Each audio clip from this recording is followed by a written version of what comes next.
Oh, see, can you see by his underly light was so held twilight as the last gleaming gold track who brought it us fire for the rapid we were in this dreamland and the rocket's red glare bomb bursting in there gave to the night that the stars were still there or silver yet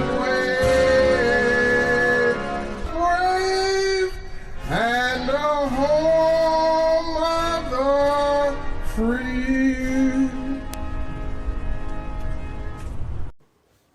Don, Gator, and all you fans of Our Hilt's Hurt, this is James Faulkner, perhaps better known to all of you as Lord Randall Tarley, the Master of Hornhill, the greatest general in Westeros. Now, I must tell you that a raven has arrived here at Hornhill today, and the raven bears a message. And if you would bear with me for a moment, just wait a moment, I would take enormous pleasure in reading it to you. Raven! Raven! Come here. Wake up, come here and bring me the message. Come on! Stop flying around, for goodness sake. Thank you very much. Here it is. Lord Randall Tarley, the Master of Hornhill. You've dribbled on this, for goodness sake. Next time you carry messages to me, you wipe your beak, right? Let's see what it says. Aha! Apparently, Our Hilt's Hurt make Game of Thrones videos. And there are now more than 27,000 subscribers, which is fantastic. Hello, everybody. And you're celebrating a milestone now, because you've been broadcasting for 2 years, which is brilliant. Well done, you. A word of warning. Beware of Junius. And beware of the spider. Greetings, Hilt lovers. My name is Cyril Farrell, the first sword of Bravos and Arya Stark's dancing master. Your tower of the hand is collapsed, and my brothers dance in the night. We twirl on the tiles of your roofs. Ha! The throne belongs to Bravos now. No man can stop you from kissing the feet of the Titan. No man but Junius the Spider.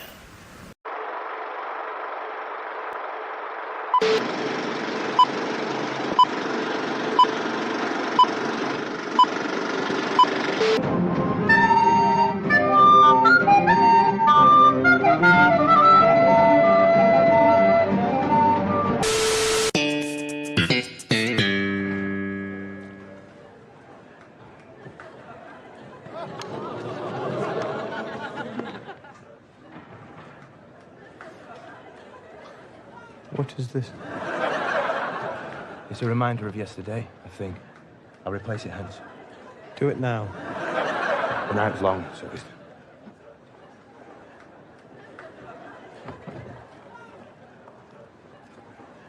First your brother betrays us, and then the young prince is murdered.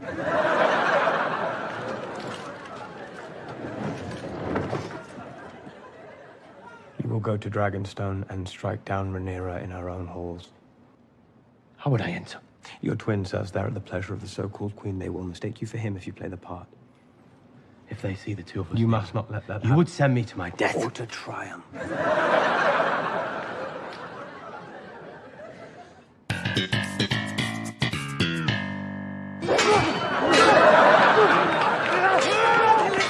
Run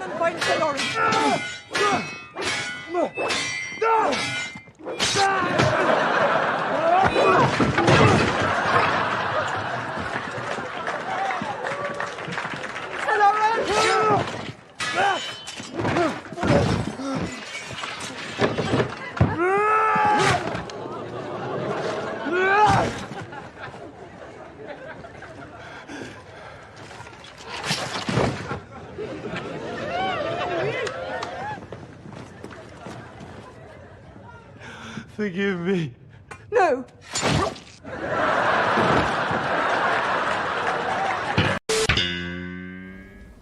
The matter settled. Again. No. I will not allow it. Allow it. Do not forget yourself, Payment.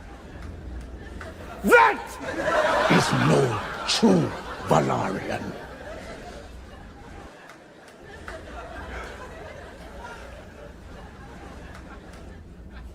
Her children are bastards!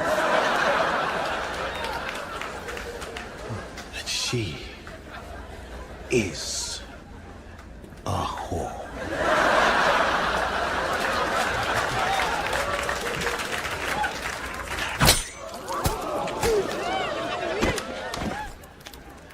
he can keep his tongue.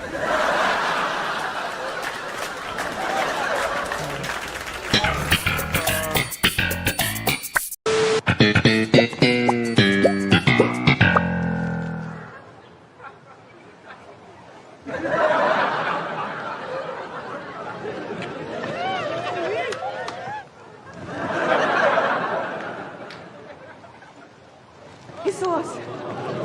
He saw us. Sorry. I heard you the first time.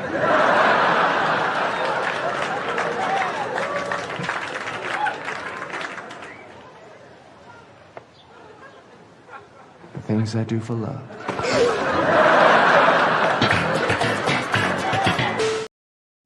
I know that's why you all come here for the Seinfeld clip. And thankfully, there will be 2 more for next stream. Guys, 2 more. Isn't that great? Live, laugh, love. You're telling me Guys. these guys are sick of the Seinfeld clips we play over and over again each and every week? Again. I don't think so. No, I don't think so either. But it can't hurt to add a little bit to them. You know, they're kind of they are what we are most proud of on this channel. You know, I wanted to find, we made some in the past for Band of Brothers and some other things too. I wish I could play them on this channel, but it's just not appropriate. But Yeah. anyway, Super inappropriate. welcome Throughout this in. episode, I think we should nominate the best Seinfeld moment because there's definitely some in here. And honestly, if you Good have idea. enough creativity, you can make any moment a Seinfeld moment, right? That's kind of our whole shtick here. You know what I mean? I mean, if you really want to distill this channel, it kind of is the whole shtick. You know, We've been accused of a lot of things. I think the number one definitive you got us guilty, dead to rights, is that we make everything very Seinfeld-esque, So yeah, we're channeling our inner Bravos there, doing a little Larry David style commentary on things. Like, yeah, you sure? I don't know. yeah, I don't know. Whatever it is. What I do know is the penultimate episode of A Night of Seven Kingdoms came out, and Dude. Gator, we didn't really talk about it much. Last episode, we messaged each other a lot, being like, "Yo, this episode was so good. I can't wait to talk about it." This one, I felt maybe not nearly like that way. I like this episode a lot, but last episode I feel like was way better than this episode. Even though I did not think this was a disappointment, I think it's just having it with the flashbacks made me kind of wish it was just a movie, because then you didn't have this break and had to shoehorn in flashbacks to pad out the half-hour time, Yeah, I mean, I don't think that the flashbacks were bad necessarily, but the placement was kind of okay. I should say this: I don't think that the idea of a flashback in that moment was a bad idea, because it's a good excuse to do it, because it's true, book-wise, he did get knocked out there briefly, right? Or at least on the verge of unconsciousness in that first hit. So it's there's definitely an excuse for it. I kind of wish that it was just much shorter, I guess. And maybe it didn't have to involve his whole childhood experience. I kind of like it a little bit more vague as far as his backstory goes too, but we'll get into it. I agree though. I think the flashback had some issues. That was not my main issue with this episode. But before we even say anything, I do want to say this was a great episode still. It was not as good as last week's at all. And I don't think that it probably wasn't as good as the previous weeks either, in my opinion. But I think that this was really good. Still, this is kind of adds to the what I say these days, which is I would almost rather not see a lot of fight scenes. I would rather not see them, guys. Hush hush on that one, but I'd rather not see a lot of fight scenes and just see the aftermath of it and let my mind fill in the rest. Like they did that in House of the Dragon season 2 a little bit as well. You know, we just kind of see the aftermath of I can't remember what that one battle was. It was the Bracken Blackwood battle, but I'm rambling here. Go ahead, man. I'm just saying it was a good episode. No, that's I agree. There's some battles I want to see, and this one, compared to what we get in the books, they extended out the Dunk and Aerion fight a lot. It's very brief in the books, and a lot of the padding of the time is Dunk thinking because it's a pure POV of Dunk in the books. But after like re-listening to the audiobook of it while I was at work today, I was thinking how funny if they would have like went straight Sherlock Holmes because there's a lot of time of him when he's going off at first at Aerion. The perfect choreography fight predicting thing. Yeah. Do. Like slow motion. Do. Aim here. 20 degrees. Offset. Whatever.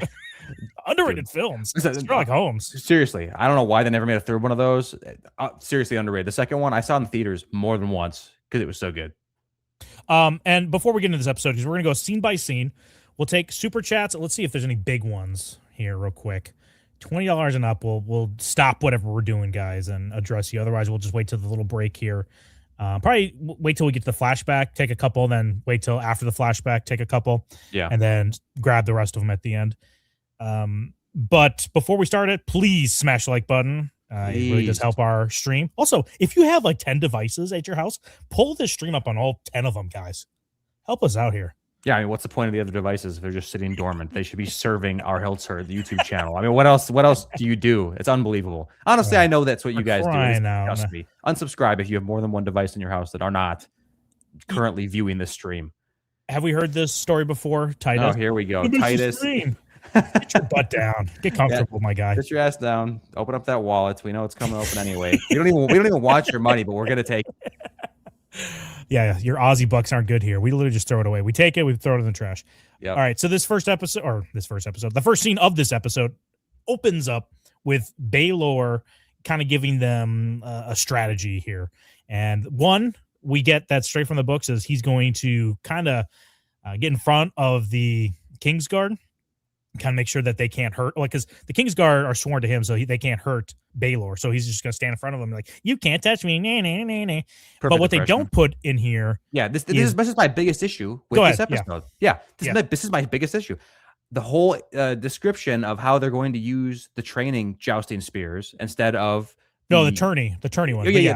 That's right. Yeah, tourney ones because they're a little bit longer, they're more brittle or whatever. But that doesn't matter because they want that extra length just to get that first bout. You know, they want to win that first bout, make first contact.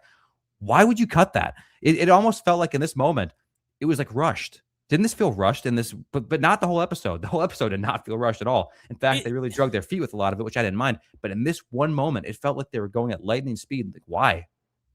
Yeah, I don't know why they tried to rush us into the flashbacks because there's some moments in the flashback I think you could have cut. There's some additions even right now when I don't know if I have the screenshot of it. I think. Well, real quick, I think we need to make a challenge to Ira Parker, the showrunner of Knights of the Seven Kingdoms. Even though he did a really good job with this first season, can we do no bodily function liquids besides maybe blood and maybe one puke scene?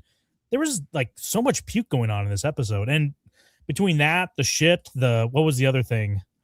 I guess the big dick's not a bodily fluid, but I was like, close dude, enough. What is going on with it? He just finds one bodily fluid. And that's the theme of the episode. He just kind of shoehorns everything else around it. If anybody in the chat, if any of you guys have him on Snapchat, go ahead and send him a message. Say we got to have a few words. We're gonna meet him out back. Yeah. Okay. Yeah, we got some words with the Hilters. Yep.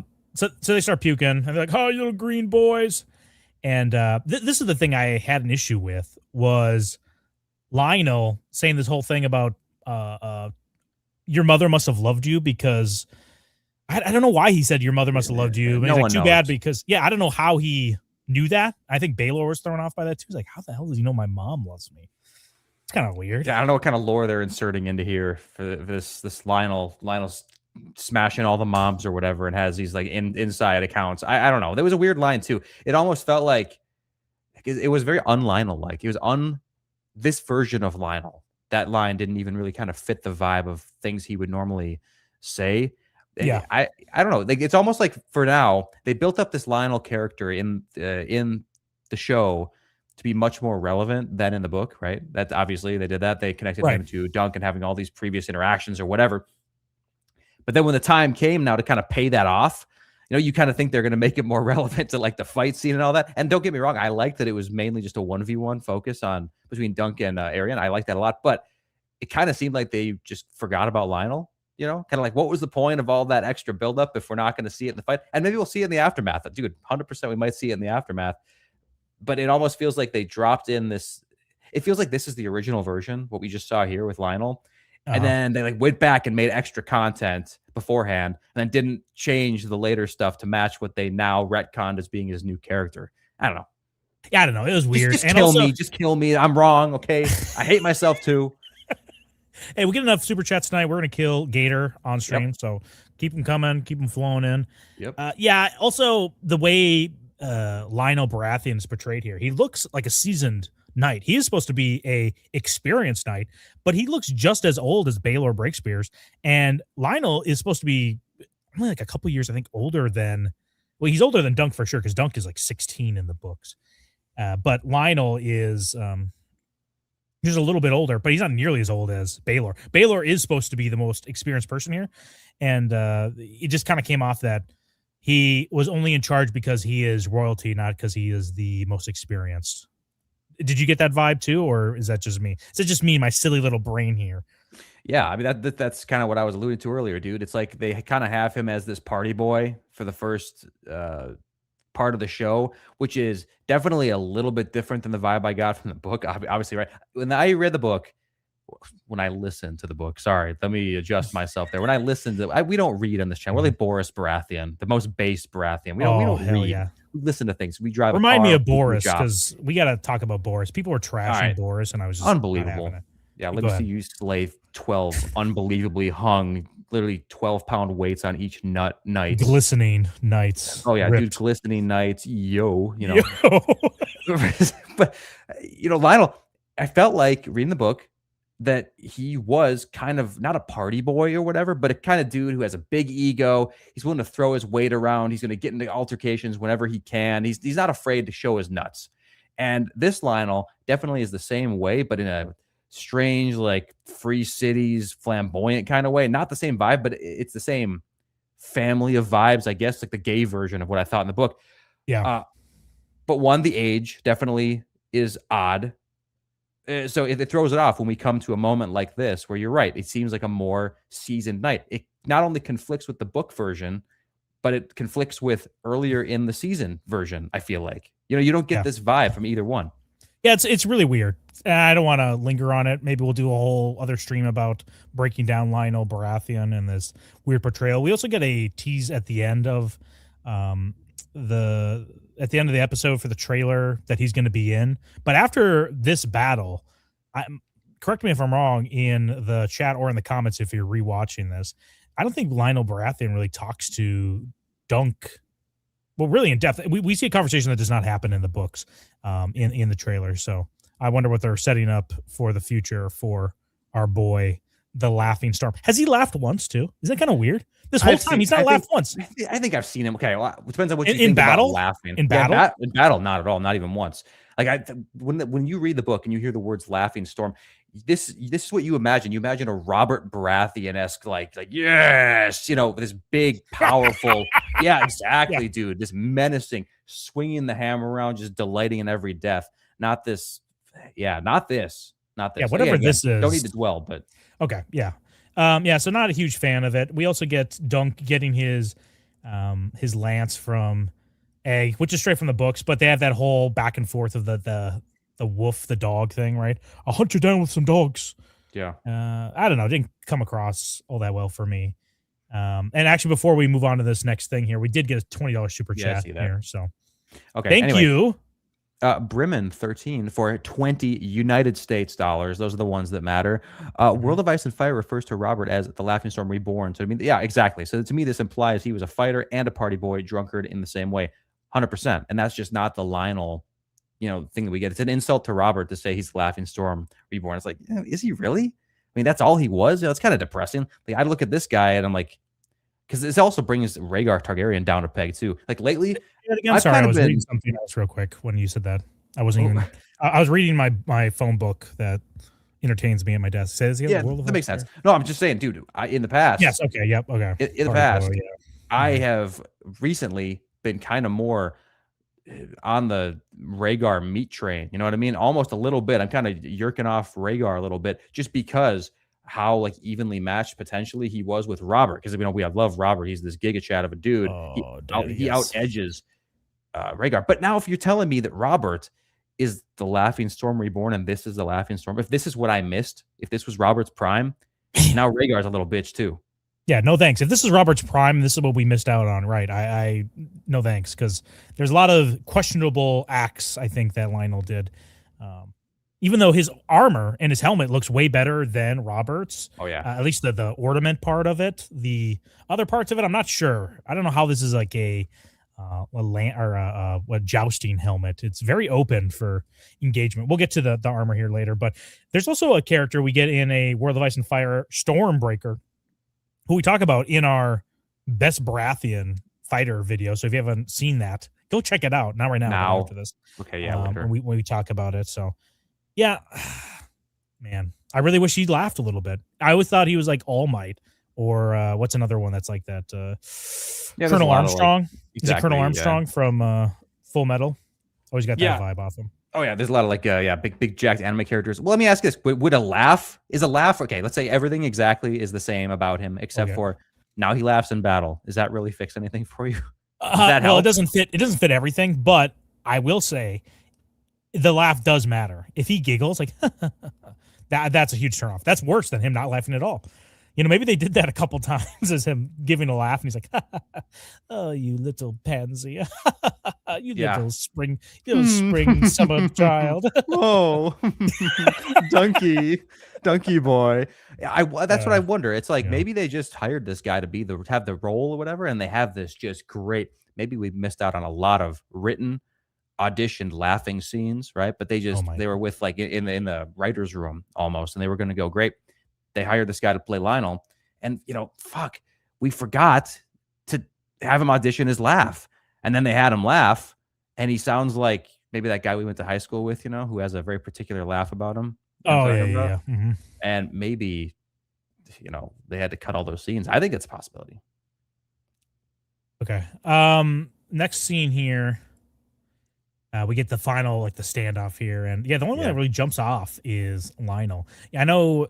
In the books, Baelor, his armor that he got from his son, has like actual dragons on it, so it kind of has this cool little ornament.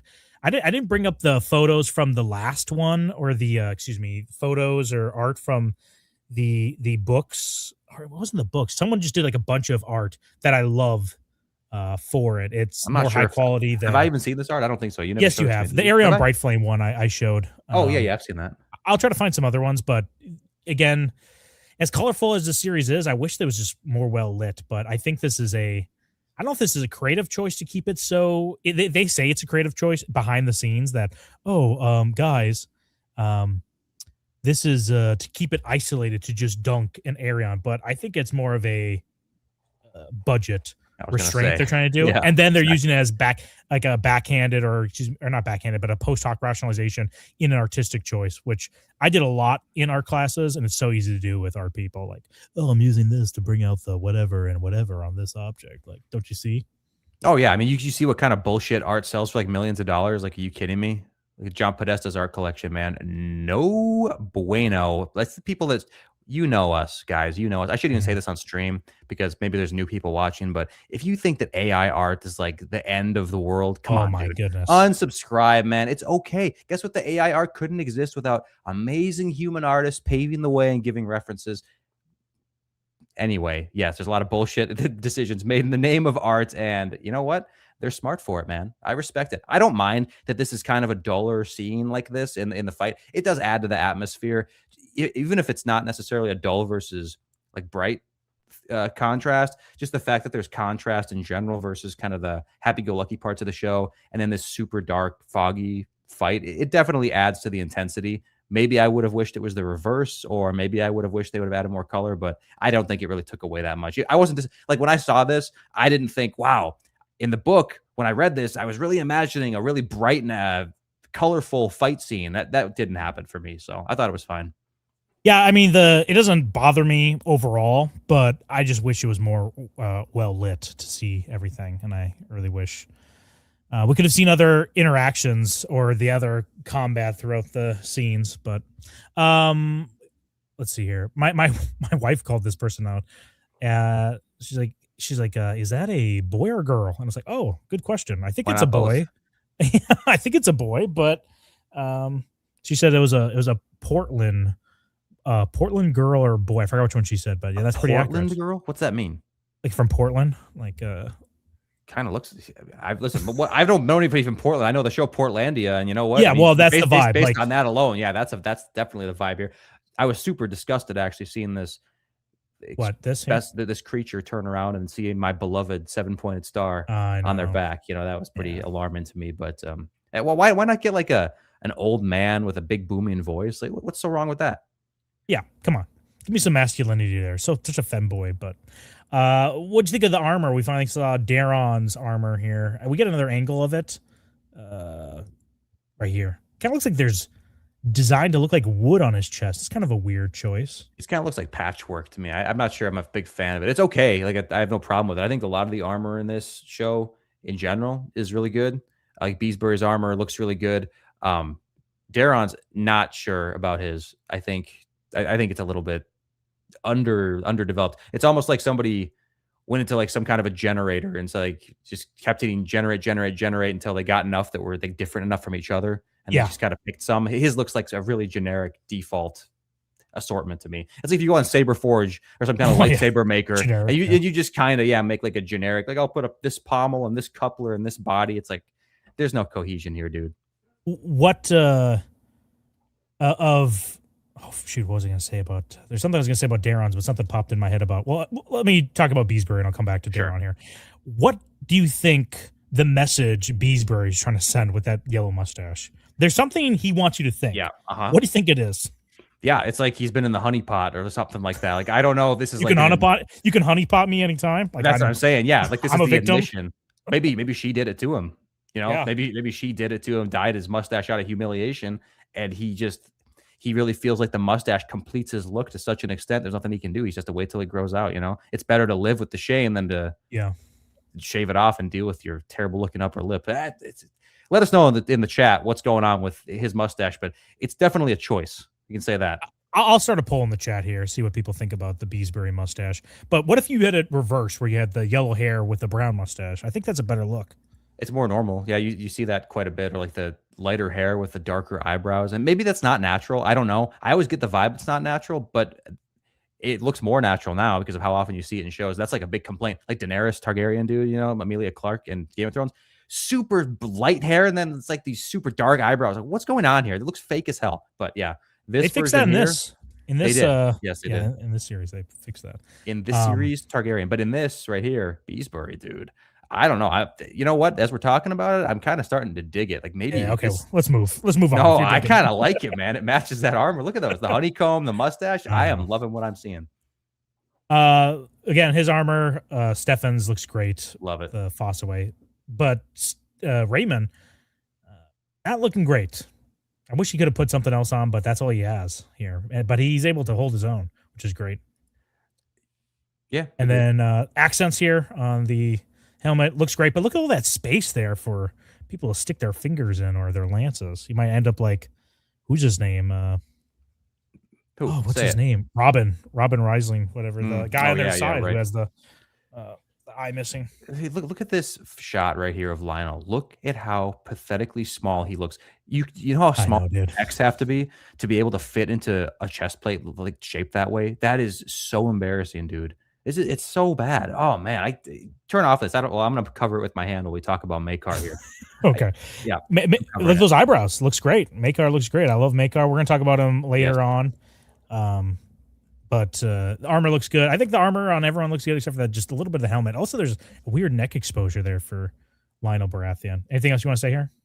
Yeah, I would say the spikes on Maekar here on the shoulders and like the neck area. I think they could be like a little kind of, Morgoth kind of edgelord-esque a little bit, but there's some maybe practicality to that, in combat. Like if your opponent's not as well armored as you, Yeah. like fuck them up with those shoulders, man. Charge them. Throw a shoulder at him. Throw a shoulder. What's wrong with throwing a shoulder? I think that's Nothing, super base. Yeah, for Maekar especially, dude. The anvil, like shit. So I think this is good armor on him. Everyone's armor, I think, looks great. And a plot point, I don't know if they really hammered it home in these episodes that this is not Baelor's armor. This is his son's armor. So it's not fitting him right. I really wish he would have had a scene where he's like moving his arms. Like, oh, this thing doesn't fit. I really should have brought my own armor. This is my son's. I wish he would have just said that explicitly for everybody. Well, thankfully, it fits him pretty perfectly. So but I don't know how that scene wouldn't have worked out so well, I guess, if they went with that. Yeah, I wish it was like squeezing his neck. He's like, oh, I can do this, guys. Yeah, help me. Let's go. Hurry up. That's how I wish it went. Yeah. Yeah, we got some notes. What's his name? Ira Parker. Call us up. Less puke, more of that stuff. Snapchat. What I did love about the action and just this episode in general, we got glimpses of this in the trailer, was Dunk's POV constantly. This great acting with his good eye actor, this guy, Dunk, whatever his name is, the Irish rugby player. But his POV constantly, dude. Oh, it's great. I love how narrow it makes it the entire time and how just limited his you like actual this vision view? is. You didn't want to get one of those like Tony Stark Iron Man POVs where like seeing his whole face from like a third person view, but it's like inside the helmet somehow. Somehow like really well lit, or just well lit enough where you can see his eyes and most of his face. And I don't know, Egg. Egg, what am I doing here? It looked like the Mom and Addams Family, right? Where you see the whole face, it's kind of dark, but then like the eyes are extra illuminated from the slit, but it's still that stupid Iron Man thing. I thought this was good. It really, dude, when you get this perspective, and you get this in the book too, he really puts the pressure on for you to be able to live in his armor with him pretty well and imagine how horrible it would be. But seeing it like this too, oh man, it's bad. It kind of reminds me of in season 6 of Game of Thrones, which is, very few wins in season 6 of Game of Thrones. Oh, sorry, no. Yeah, whoops. But in Battle of the Bastards, you get that scene where Jon Snow is like being trampled, you know what I mean? And the way they do that, you can just kind of feel the weight of what's happening to him. I think you get a little bit of that in this too, where it's just like, dude, oh my, it would be so horrifying to be in this situation. I wasn't able to get a screenshot of it, but there's a shot when Dunk hits the ground.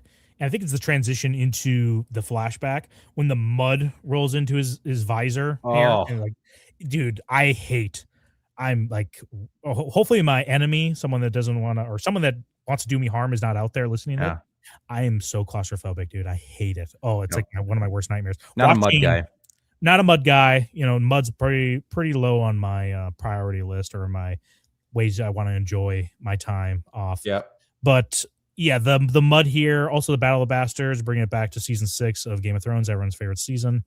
That whole scene too, where Jon is getting suffocated by the people around him, it was just awful. But yeah, here I love the, I just said I hate I'm very claustrophobic, but in this moment here, it's great as the show. You were absolutely loving it. Oh, dude, this too. Yeah, so the joust happens and he gets hit by Arion's lance, and I think that we need to have some words with Steely Pate here. Dude, why the hell would you hype up the shield for it to literally be broken in the first 10 seconds of the fight?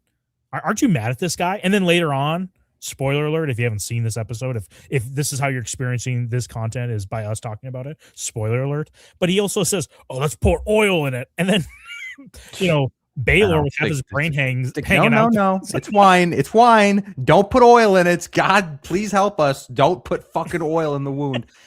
Yeah, dude. Steely Pate sucks. I was a big fan of him last episode, but now, I liked him in the book. I do not like him so much in here because in the book, I wasn't imagining this big hulking guy at all who, I don't think they don't really try to make him that stupid in this, but we think he's stupid now. But even from the look, you just kind of get the idea this guy could be a big bumbling oaf who's like a glutton.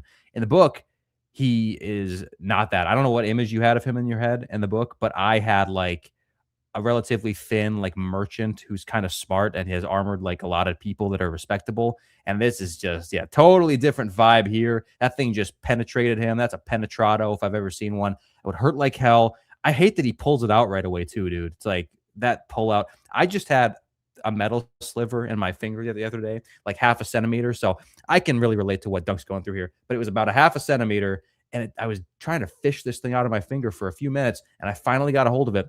And I yanked it out, and I felt it like traverse the whole length of the inside of my finger for that whole, and even that little bit, it's just such an unsettling feeling. I can only imagine, dude, but it's like pulling out something that's in there like 8 inches. I hate when 8 inches of anything is in me. Yeah, you're right. Maybe that's a little bit excessive. Might as well be a mile long, 8 inches. Yeah, agreed. Dunk has probably the best pullout game in all of Westeros throughout Westerosi history, right? Best pullout game. Also, you asked me, Steely Pate, how I visualize them. I always visualize them as a bearded Roseanne Barr. A bearded? Damn. Well, listen, you almost got that in this. You almost got that. So it's not too far off. Very different than what I imagined. Yeah, well, pretty close, though. Yeah, here's the awesome shield that everyone spent so much time and effort for it to break within 10 seconds of the match here, or the trial. Here's Robin. What's his name again? It's the one with the diamonds. Man, I'm blanking out. I told you I hate doing the streams this so late because I'm so tired. What are you talking about right now? I missed what you said. Corbray, right? Isn't this Corbray? Oh, yeah. It should be anyway. They talk about him. Yeah, what am I thinking? Who's this guy right here? No, isn't it? I think, aren't you right about that? I don't know, man. Don't doubt yourself. Well, let us know in the chat, I guess. I mean, I don't know. I don't know who this specifically is if it's not. Let's see here. Oh, Humphrey Harding. There we go. I don't know why I was getting this like name mixed up here. Humphrey Harding. I knew his sigil and stuff, but yeah, he's the one that he was mounted to the. He's like, I'll be fine as long as I can stay on my horse. He gets derailed off it. Hilarious, dude. Hilarious. He deserved it.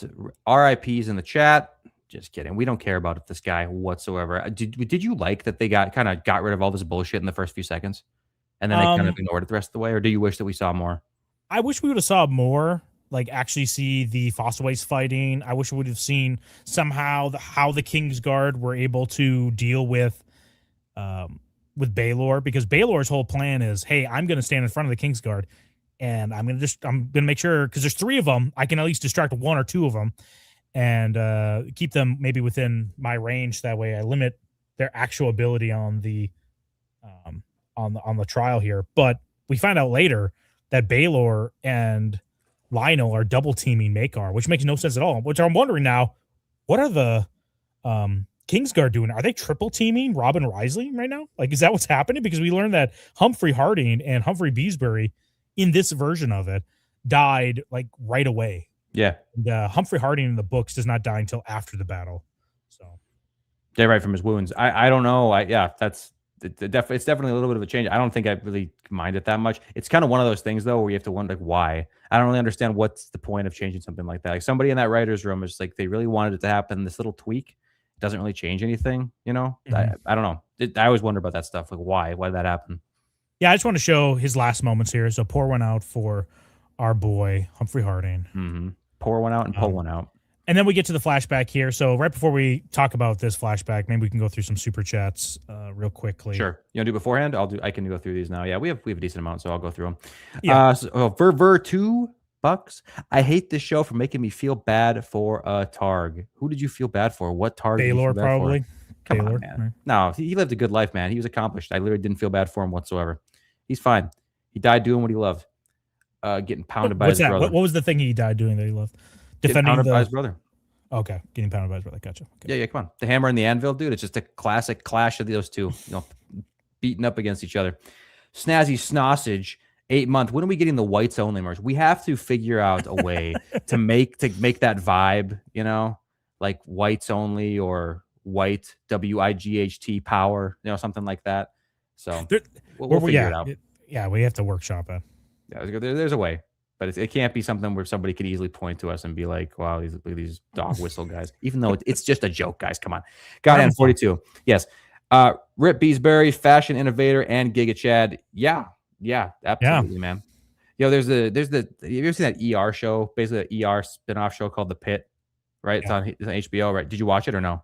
No, I know of it though. All right, so there's a patient that comes in there with his like dying son, and his like 18-year-old son dies or something. Or no, it's his like dad that dies, and him and his sister in there. Anyway, he kind of has the Beesbury thing going on. He has like brown hair and this oddly, extremely bright mustache.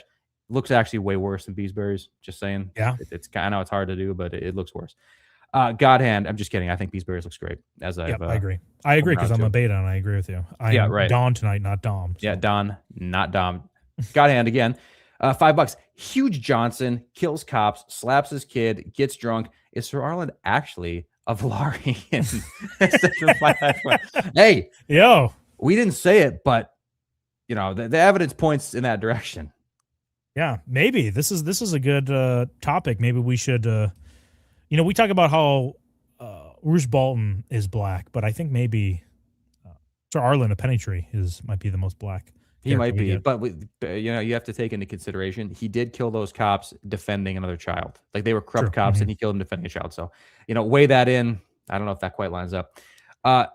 Nasmer 1, Beesbury and Harding. Beesbury and Harding killed in the first charge. Dunk either KO'd or 1v1ing Arion. The fight was 4v6. Okay, I see what you're saying. Just how good is Raymond Fossway with that hard carry? Yeah, Raymond surviving. I want to know what he was doing throughout this whole thing. Well, it seemed like Raymond was fighting his cousin, Stefan. I'm wondering what Robin Reisling is doing because he does not die. He is the crazy man who is probably like on all fours, just going, I'm a monster, probably doing like devil horns, like, and they're like, the Kingsguard, like, holy shit, we got to get out of here, guys. This guy's crazy. Fuck the Targaryen. He's going to kill us. Yeah. fuck the king. They all pull the hound. Yeah, that's the hound, everybody. Anyway, dude, I don't know. There's a lot of questions about it. And that's why, you know what? I kind of appreciate that. Maybe that is a little bit more like what I was saying earlier. I don't need to see all the fight. Show me the aftermath. So this is a good example. I don't need to see what everybody was doing, choreography, play by play. Makes me think like, dude, damn, like Raymond Fossaway and like Reisling, dude, these guys are maybe more Chad than I thought. The Checky Chad, 10-month membership. Rohan Weber, I hardly knew her. So dumb. Love it. Ice and Soil, 10 euros, or are these pounds? I think these are here pounds, we go. right? This is your Rings and Iron simp. Yeah, I know. Men of the North. I see it. That's what he used to say. These are my last 10 after spending thousands getting my Aryan Brotherhood tattoos removed. Well, why'd you get him removed, man? Just because he died? Well, that's. You know what? That's I made this image for Arion Brightflame after the curb stomp thing. I did them in American History X, and I didn't know what the text to put there.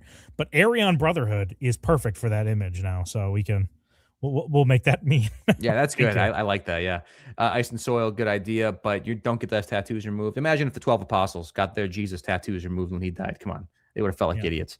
Not cool. 3 days later. Oh, look at Ice and Soil. You became a member. Hey, thanks, dude. Appreciate it. Thanks for the idea and thanks for the sub.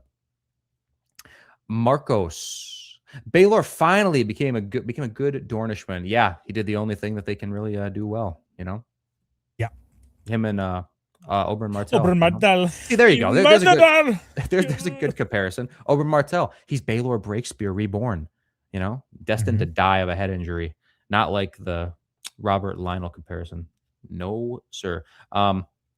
Would Baelor have lived if they kept his helm on? Yeah, that's kind of the thing. Well, dude, in the book, if I remember correctly, the way they describe it, sticky helmet after a while. The way they describe it in the book, I think. Correct me if I'm wrong, because you listened to this apparently today, Don Boy. But allegedly, when they take his helmet off, like part of his head falls off. Yeah, right. Isn't that what it is? That's what it made it sound like. That it got smashed in and it was being held together. But I don't know how much longer he would have lived, because even before they lifted the helmet, it wasn't like he was feeling all great. He was kind of slurring his words. He said his hand feels like wood, which that sounds awful. Your arm feels like wood. My fingers are feeling like a twigs, Duncan. Oh, there we go. I need some good men, don't you see? Okay. Well, here, real quick, we got a $20 super chat, so it jumps up to the beginning. Yes. Wrath, sorry, buddy boy. Drive your bus in peace. Yeah, we answered Wrath Sinful's thing there. Does he live? Answer is no. Nice try. And then we'll get further on some of these super chats. Right, here we go. So, Gooners is back with his crypto money here. 1999. I guess we're rounding that up now. I guess that's our new policy. David Lightbringer sends his regards. He does? That's interesting. Oh, does he? Does he? Well, tell him. I don't know. Ask him if he wants to collab then for us. I saw. Okay, so one thing I will make clear in the comments or in the chat: spamming. I hate spamming. I'll literally take almost anything else besides spamming. So please do not spam, even though it's really fun. We tap our feet together. Our heels. I hate the spamming. I'll just time you guys out. But the whole David Lightbringer thing, I don't know. People are saying debate him. I don't know what you guys want to debate. Did he say something about us? Hey, if he wants to debate us about anything, we will. Like literally anything. He could pick a topic. We'll debate him. But yeah, did he say something? If he did, yeah, we're game. Let us know. We love David Lightbringer. Can we say that? Can we just be sincere for a second? Let's say it at the same time. Right, 3, 2, 1. Down boy. I love David Lightbringer. Okay, that's perfectly synced. For $10, the bee cares. Oh, boy, I didn't even click it yet. Oh, yeah, I did. It appears yellow there, but it appears blue for me. The bee cares not for the opinion of the pollen. Copied from Google Docs on Alphabet product, sent via my iPhone 17 on Verizon, the U.S.'s most reliable 5G LTE network. Thank you for. That's the only secure way of sending it. Thank you. Think of how much less you could have paid. Oh, I know. For a different version of this message, and that's why we love you. That is why. So dumb. Chud, you see David Lightbringer stream last night? No, I'm going to watch it. I'm going to watch it in my copper tub with Rizzler, who, for whatever reason, isn't here. I think someone needs to check on his toaster and bathtub and see if they've ever met before or met in the last couple of weeks. Hey, remember, if you put in a super chats, mine are going to meet today. We're going to do it on stream. Kill Gator on stream. Hell yes, let's go. Hell yes. We're not going to tell you what number you have to get to, but just keep on donating. Maybe guys. The shitster Rafe with an F, guys, really reached for an officer's gun. R.I.P. Also known as piss. Rest in piss. Yeah, that's exactly kind what of. happened. Yeah, I guess it's more like, well, no, that is kind of what happened, isn't it? That's kind of what happened. She was able to successfully steal the officer's gun. You know that intrusive thought everyone has when they look at an officer's gun, especially at schools. You're like, dude, I can take that so right. It is. I'm like inches away from this thing. Yeah, she did it successfully though. She did, but I mean, listen, that's true. If you did steal an officer's gun, the officer realizes you stole the gun and then is approaching you. I guess I don't know if they'd go behind you and slit your throat or like execute you, but it's definitely not going to be good for you. If you try to, he pulls out his second gun and shoots you. Every good cop has two guns. Like they take the shotgun out of the driver's seat of his car. Out of his like little, what's it called? Not his garnet. What's the thing that they have on their thighs? He pulls a shotgun out of his ass. That's what happens. he pulls his sawed-off shotgun out of his colon. Digs around there a little bit, finds it, pulls it out, gives it a whiff, then shoots, then gives it a whiff again, puts it back in, resheaths it. Chud McGill 69. What are all these Summer Islanders doing in King's Landing? Good question. I don't know. Immigration needs to be tightened up. Sure. I wonder if we'll ever feel some negative side effects of a lot of people coming into King's Landing. I wonder in the next couple of years after the events of this series, whether something will happen because of all the people coming into King's Landing. I wonder. No, I don't think so. That doesn't seem right to me. The Jexter, member for 13 months, members chat here. Currently taking a bubble bath in my copper tub. Come on, dude. What is it? Move over. Move over. Rizzler's coming in. That's we got a $20 super chat that someone just sent in. Okay, sounds good. We'll do a few more of these afterward, and then we'll get back into the episode. Well, where is it? I don't see it. Here, I'll pull it up. Oh, I see it. No, we're good. All right, we got Tyrone McGregor. First dono. Thanks, man. Appreciate it. First dono, sending this to bring glory to House Frey. About time, dude. There's not enough Frey love in the chat. See, all of our regular subscribers, they get so distracted. Like Night of the Seven Kingdoms. Now it's all about, the Fossaways and the Rieslings and the Beesbird. but we're forgetting. We're forgetting what really matters. The phrase. Does Lionel being gay in the show make him more scary? Sent from my iPhone. Yeah, sent from me. Thank you. Possibly. It's almost the Shane Gillis. It's almost the Shane Gillis skit where he talks about gay Vikings that when you see the Vikings coming in, like, damn, they're gonna murder me and they're gonna, rape my wife and maybe children. I mean, maybe not children, but they'll do something at least to the women one, right? Yeah. But then if they're gay ones, you're like, damn, that means I'm on the chopping block. That means I might be one of their victims. So yeah, that might be more scary on the battlefield. That's why, guys, every man needs to work out. There's no excuse not to work out and be strong, because you never know when you have to fend off a gay man who has a very positive reputation on the battlefield. You never know. Never know. Because Lionel, he could be as good of a fighter as he wants. If you outclass him in weight, what's he going to do to you? He's going to be laughing the whole time. And always keep a plug in. You never know. Yeah. Just like how the cops do. Yes. Off shotgun. Okay, I'm going to read a couple more of these and then we'll get back to the episode. Right. So, Crab Feeder, gifted 5 memberships. Thanks, man. Appreciate it. You guys that got gifted, you better be on your hands and knees for our boy Crab Feeder.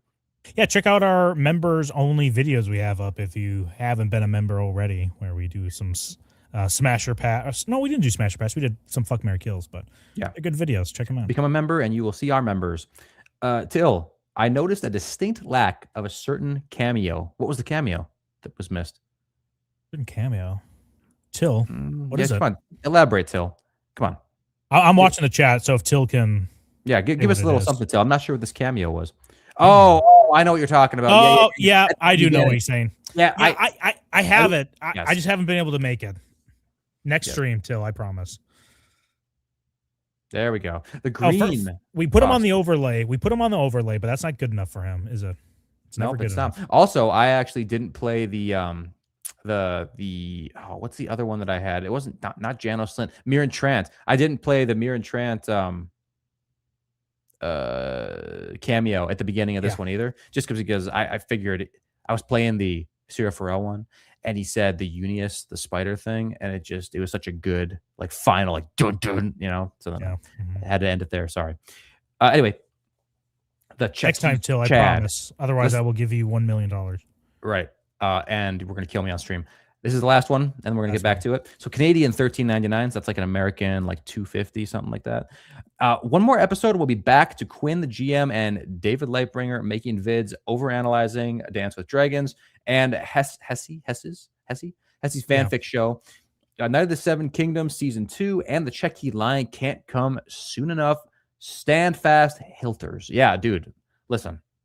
It's true. It's going to disappear within a blink of an eye, and it's going to be back to the same old routine. So you got to share this with all your friends, your family, and get the Hilter community growing so we don't have to deal with all the normal stuff. Let's get some diversity going on here. Yeah, let's have some fun, dude. No one's having fun with Song of Ice and Fire. We're all just theorizing about the same old shit over and over and over and over. And the most life that was brought into the fandom was when the actor Egg might have spoiled something that was kept kind of a secret, or at least unknown. So, I mean, that's like the biggest news we've gotten in a while. It is. And even that's kind of inconsequential. Sorry, I clicked this one, so I'm just going to do this last one. There's not even a message. So John Clarkin donated $1.99 and didn't even say anything. So we appreciate you, dude. Thank you very much. Thank you. But if you add us, John, if you meant to send something, please do, so we can read it on here if you meant to send something. I feel bad if you meant to say something, but you couldn't. Real quick, everyone, right now, smash the like button, please, and thank you. I don't know what we're at right now, like-wise, but let's try to get it to 200 tonight. Let's try, guys. Let's try to get to 200.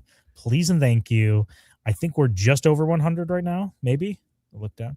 But, okay, next scene here. Everyone's favorite. Everyone was so happy seeing the flashbacks here, Gator, right? Everyone loved seeing the Battle of the Redgrass Field.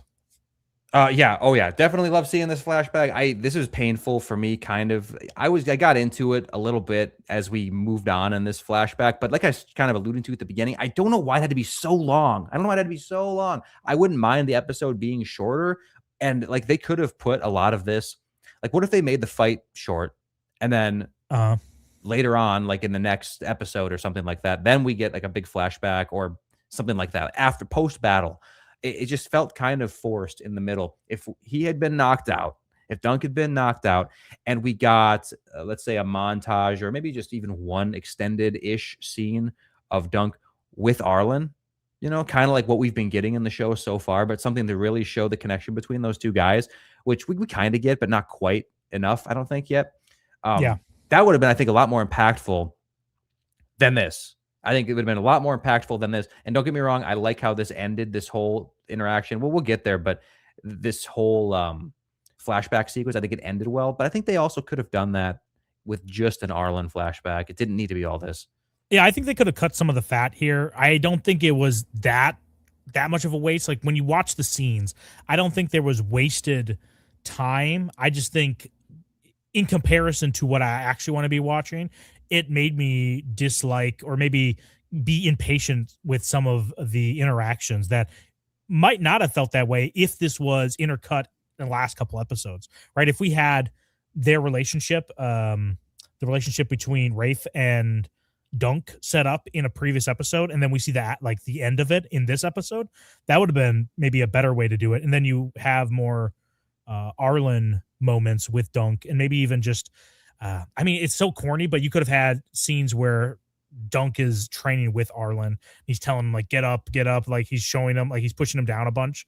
But we only see the one time, and I don't want to get ahead of ourselves that he gets down, told to get up, and that's the only time we see that. And I guess that was just so impactful to him. But just focusing on the Redgrass Field here, we see this honorable fray here with the twins. Did you see Love that? Him. Oh yeah, 100%. Yeah. Yes. Yep. Love him. They don't know who they're looking at here, but he wakes up and he says "ma." I think he's just like "Ma, ma," which I don't even know if he even really uttered "mother." He just kind of "ma," right? And Dunk's first reaction is, "I'm just going to suffocate you." Which, come on, Dunk, just slit my throat. Don't suffocate me like that. This is so half-ass attempt of putting me out of my misery. This is probably worse. Would you rather somebody slit your throat in this moment? So let's say you want a quick death, right? Would you rather somebody slit your throat? Would you rather they find something that weighs like 100-pound rock and just smash your head into oblivion, like into smithereens? Which one would actually you want? The head would be a better, like a quicker death, but I feel like I don't want that. I'd rather have the throat cut for some reason. I want the throat cut if I am going back in, if I'm going to have like an open casket, right? Because it'll just sew up my neck. If I want people to identify my body, but if it's just pain, I'll take the head smash. Head smash every time. Man, I just hate the idea of my head being completely smashed. Man, that sucks. But it's quicker death. So dude, it's strange. I don't know why Dunk felt the need to do this right now. I might be missing something in the scene. I don't know why. I was not reading the scene correctly, maybe. I don't really know why he has to die anyway. This guy, is he really trying to just put him out of his misery? Is that the goal? I don't know. That's not really the vibe. Yeah. Yeah, I don't know what his he doesn't want to be seen. He's like, no, I can't be seen by this guy. He's gonna turn me in. But this whole interaction too with this Frey soldier, we don't know if he's an actual Frey or if he's just a loyal soldier to the Freys themselves.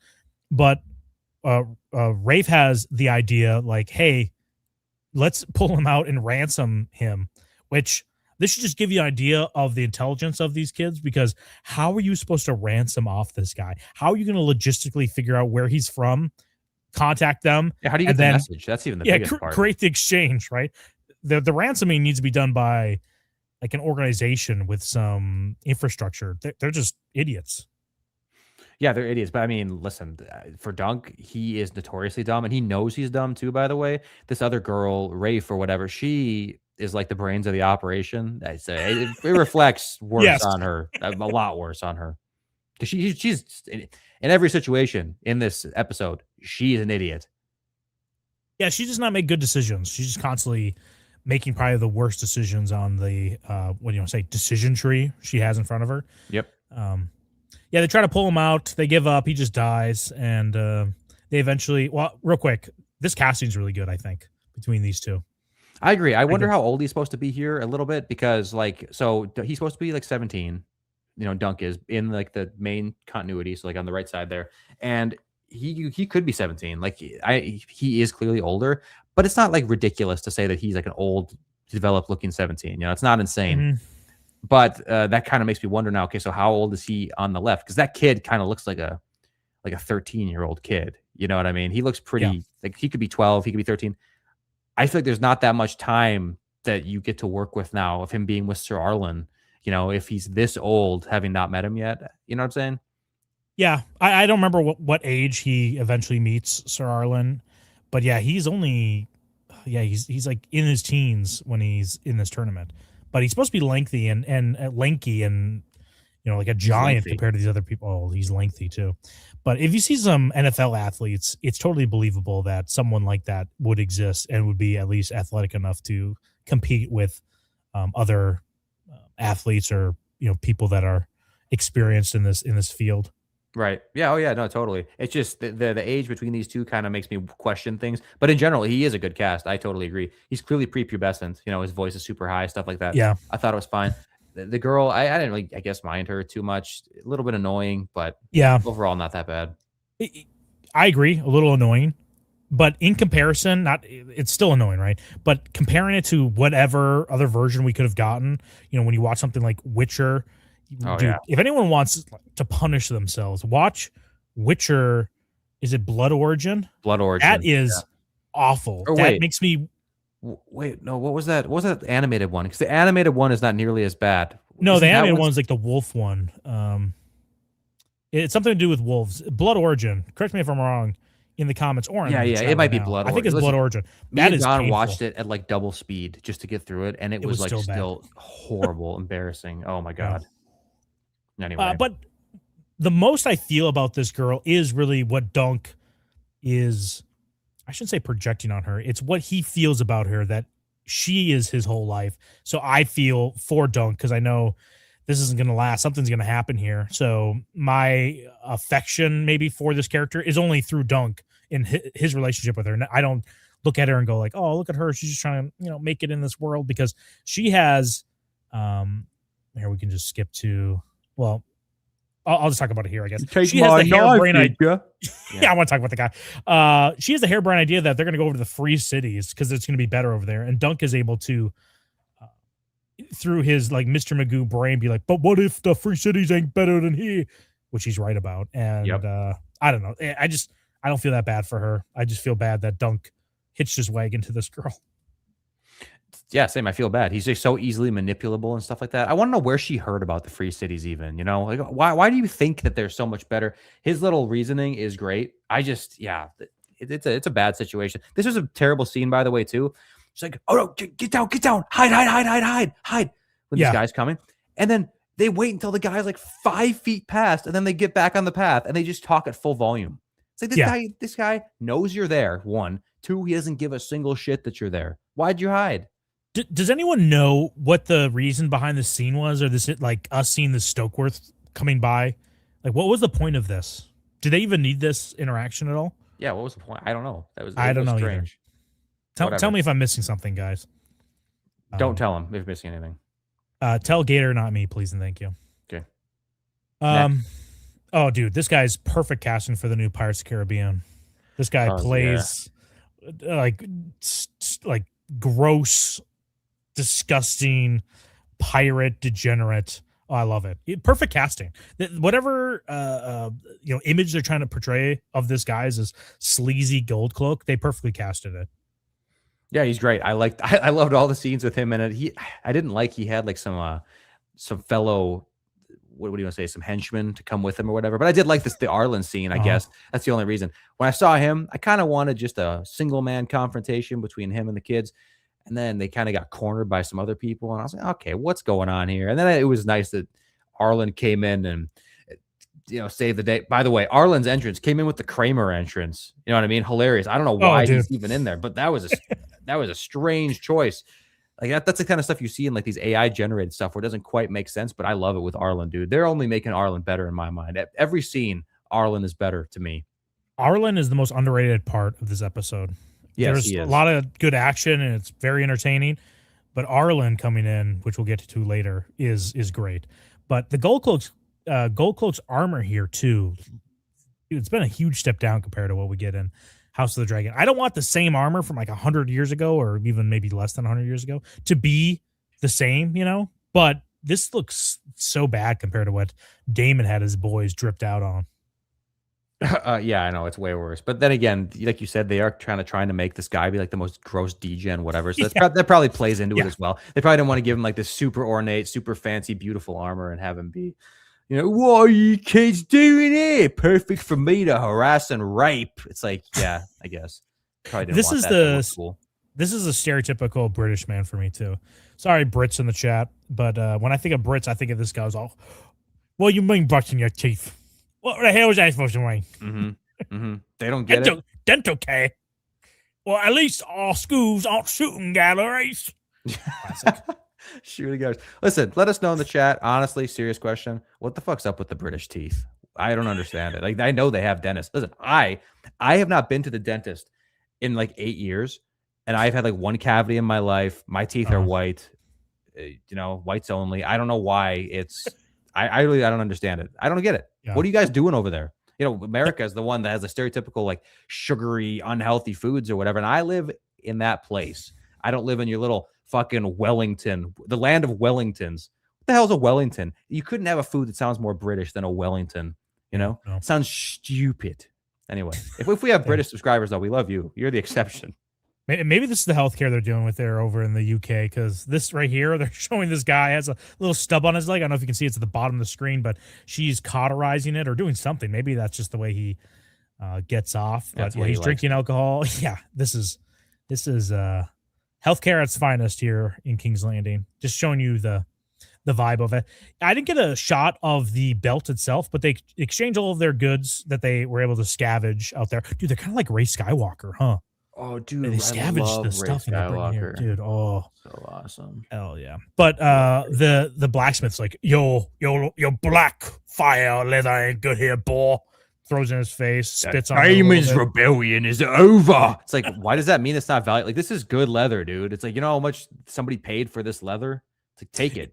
Like, the char the symbol off if you want. Yeah, the sigil's the same, right? You can just make it red. Yeah. How hard is that? Does leather dye? Yeah, and someone called it out here. Yeah, I saw an image of it. I couldn't find it for the stream, but it's a 4-legged dragon on there, the sigil of House Targaryen, which is the incorrect version of it. It should only be 2-legged. So they got it wrong. Someone needs to be punished, flogged publicly for that mishap on screen. Yep, crucify him. I think that it's stupid, though, that he wouldn't take that leather, man. I'd take that in a heartbeat. Try to lowball him maybe at most. Don't refuse it. Yeah, dude. Hey, Sharks, I'm here to offer my Blackfire leather, my leather belt. Looking for 100% of this asset for 1 silver stag. Hey, don't you know the rebellion's over? We'll give you a copper, and that's a good deal. It's like, okay, if this guy's a big enough idiot, which these 2 kids are, they take the copper, and at least you made something on it. Throw away the thing if you don't want it. Their relationship here. Coppers. Yeah. Did you think it was like brother sister or an actual love that they like, just like childhood love between them, like a relationship? I don't know. I mean, yeah, that one scene where he says that he loves her or whatever, and they didn't really make a thing of it. It definitely makes it seem like it's brother sister. It's very difficult. Did you? Okay. I mean, for that one moment, yeah, that confirmed it. I don't know. It really didn't seem like there was like romantic stuff because they didn't make a big deal of that scene, and it wasn't like a moment between them. So it could be romantic, but it didn't seem like it.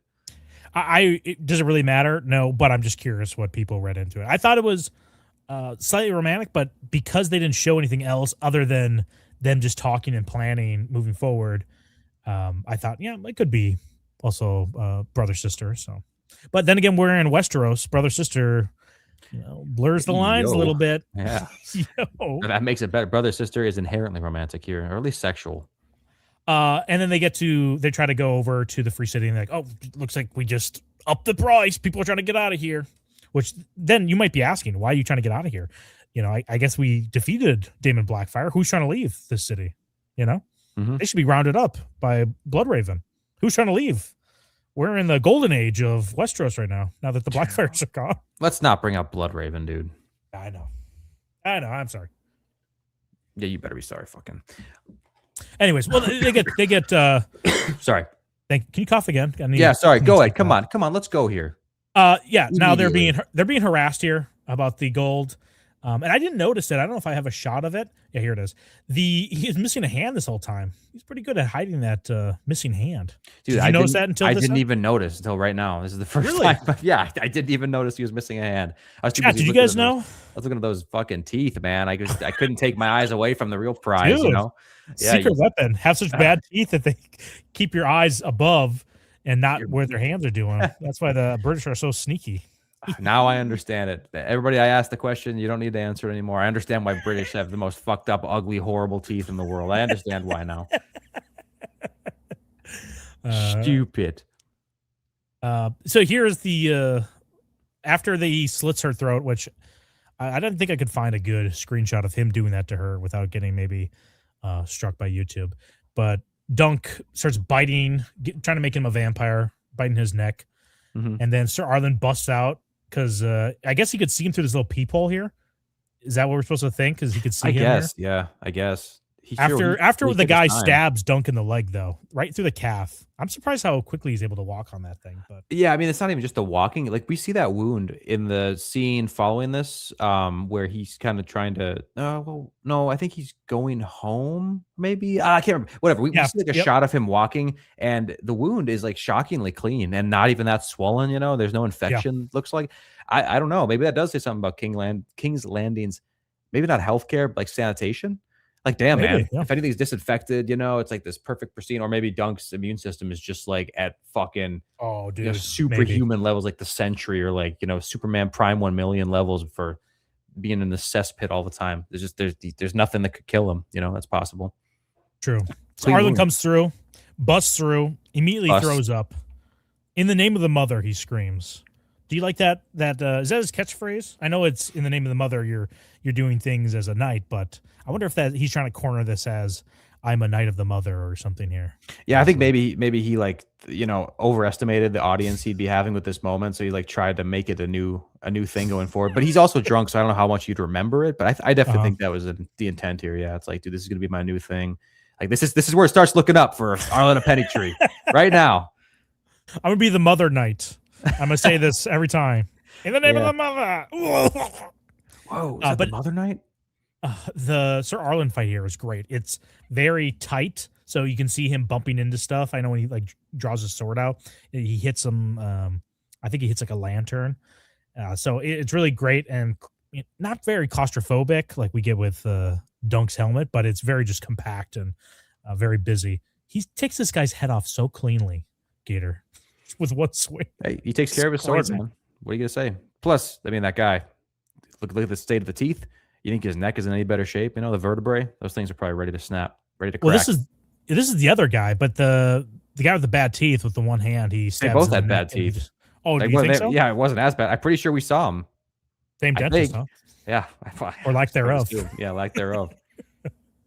So he's able to take these guys out handily, but I like how Arlen clearly has the advantage, but it's still very what am I going to say? Messy, and he's just able to beat them. And then he kind of just walks off. With all of that, screaming the name of the mother, you'd think that he would tend to Dunk, but he just walks off after this.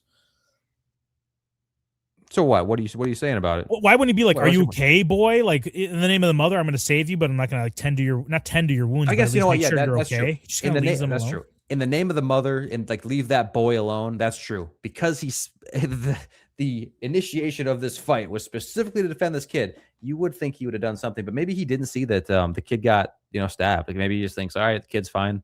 The perps are dead. Who cares? I guess. I mean, I don't know. But it is, you know what? He did see that the Rafe get really murdered too. So that is kind of weird. Maybe he didn't go over to her, you know, maybe console the boy a little bit. I don't know. See, that's more. This is kind of more evidence. I'm kind of liking Arlen Pennytree more and more. Like, why would you go talk to him? You know, these are just flea bottom trash. Like, what's the point? You don't want to get stuck with anything. Can we get a brick in the wall version, or like a version of brick in the wall where it's, hey, gold cloaks. What, Pink Floyd? Leave that boy alone. Yeah. Yeah. Thank you. That's what we really need. It's just in the name of the. We can workshop it. We can workshop it. There's something there. Yeah. Something cringeworthy that we can put on the beginning of our stream. Yeah, let us know in the chat. That was Don Boys. That was Don's best work. I think Gator messaged me about that earlier, and I said, okay, I'll shoot him this. Don't out me. That was my best idea coming into the stream. But I think Arlen, like I said, Arlen is getting better and better to me. I'm glad when I saw her die, by the way, very similar vibes to when I think I said this on our last stream, watching The Witcher season, whatever the most recent season is. It's a terrible show, but I watched it and there are these characters called the Rats and I hated them. I hated them more than anything I've ever hated ever in the world. And I was so happy when they died. I felt very similar about her, not because I hated her nearly as much at all. It's just I wanted to be done with this and get back to the episode. I was almost thinking when I was watching this, I was like, are they going to like end? Are they going to go like Bahubali style and go the entire length of the episode, just ending on a flashback and then going into the next episode, continuing with the flashback until it ended, and then picking up with the fight to finish off the show? That's almost what I thought it was going to be. Because as you know, and not to spoil anything, but like the wrap up after the fight is done and everything, it's very quick. Like if they wanted to, they could get that done in 2 minutes if they really wanted to close out the book. You know? I'm sorry. Once you start saying rats, I just immediately stopped listening. Yeah, that makes sense. Let's just move on. Well, real quick, we have Crab Feeder saying, leave those thieves alone. That's great. And then all in all, it's just another penny on the tree, or in the tree, you can say. That's perfect. Another penny in the tree. Yeah, okay. It works perfectly. Thank you. I thought he was in jail here for a second because I didn't recognize their hideout from this angle and this well lit. I was like, what? Is he in prison now because he killed those gold clokes? He's in horny jail because his girl's gone. He's got nothing to... Anyway, his sister. Balling out. Then he follows Sir Arlen. And how many people... I ask this question as if people can respond to me properly. I wonder how many people understood that this was Sir Arlen's nephew here that's dead. I don't think that's mentioned once in the episode or in episodes beforehand. Am I wrong here? No, I don't think you're wrong. It's not mentioned at all. Which this makes his scenes, later on, Sir Arlen, of him being drunk. He's not just a loser drunk. I got the vibe that he is suffering from the loss of his nephew, that I'm sure I don't know if his nephew from like his brother or sister, but that imagine you bringing that boy, that squire, into battle and he dies and not you. I would feel awful. I think Arlen's doing pretty good after dealing with all that. Yeah, I mean, I agree. I think that's a component, but at the same time, this dude likes to party. He's a firecracker. He likes to, it's true. He likes to hang out with his dick out. He has that thing swinging all the time. He's having a lot of fun. He wakes up, he stabs himself accidentally, right? He laid on his knife and stabbed himself. He's just like, oh, it's a needle. Ooh, already too hard. Shit, like you old fool. As if he's not going to just get plastered that very night again. He's going to get so fucking wasted. That thing could go way deeper. You wouldn't even feel it.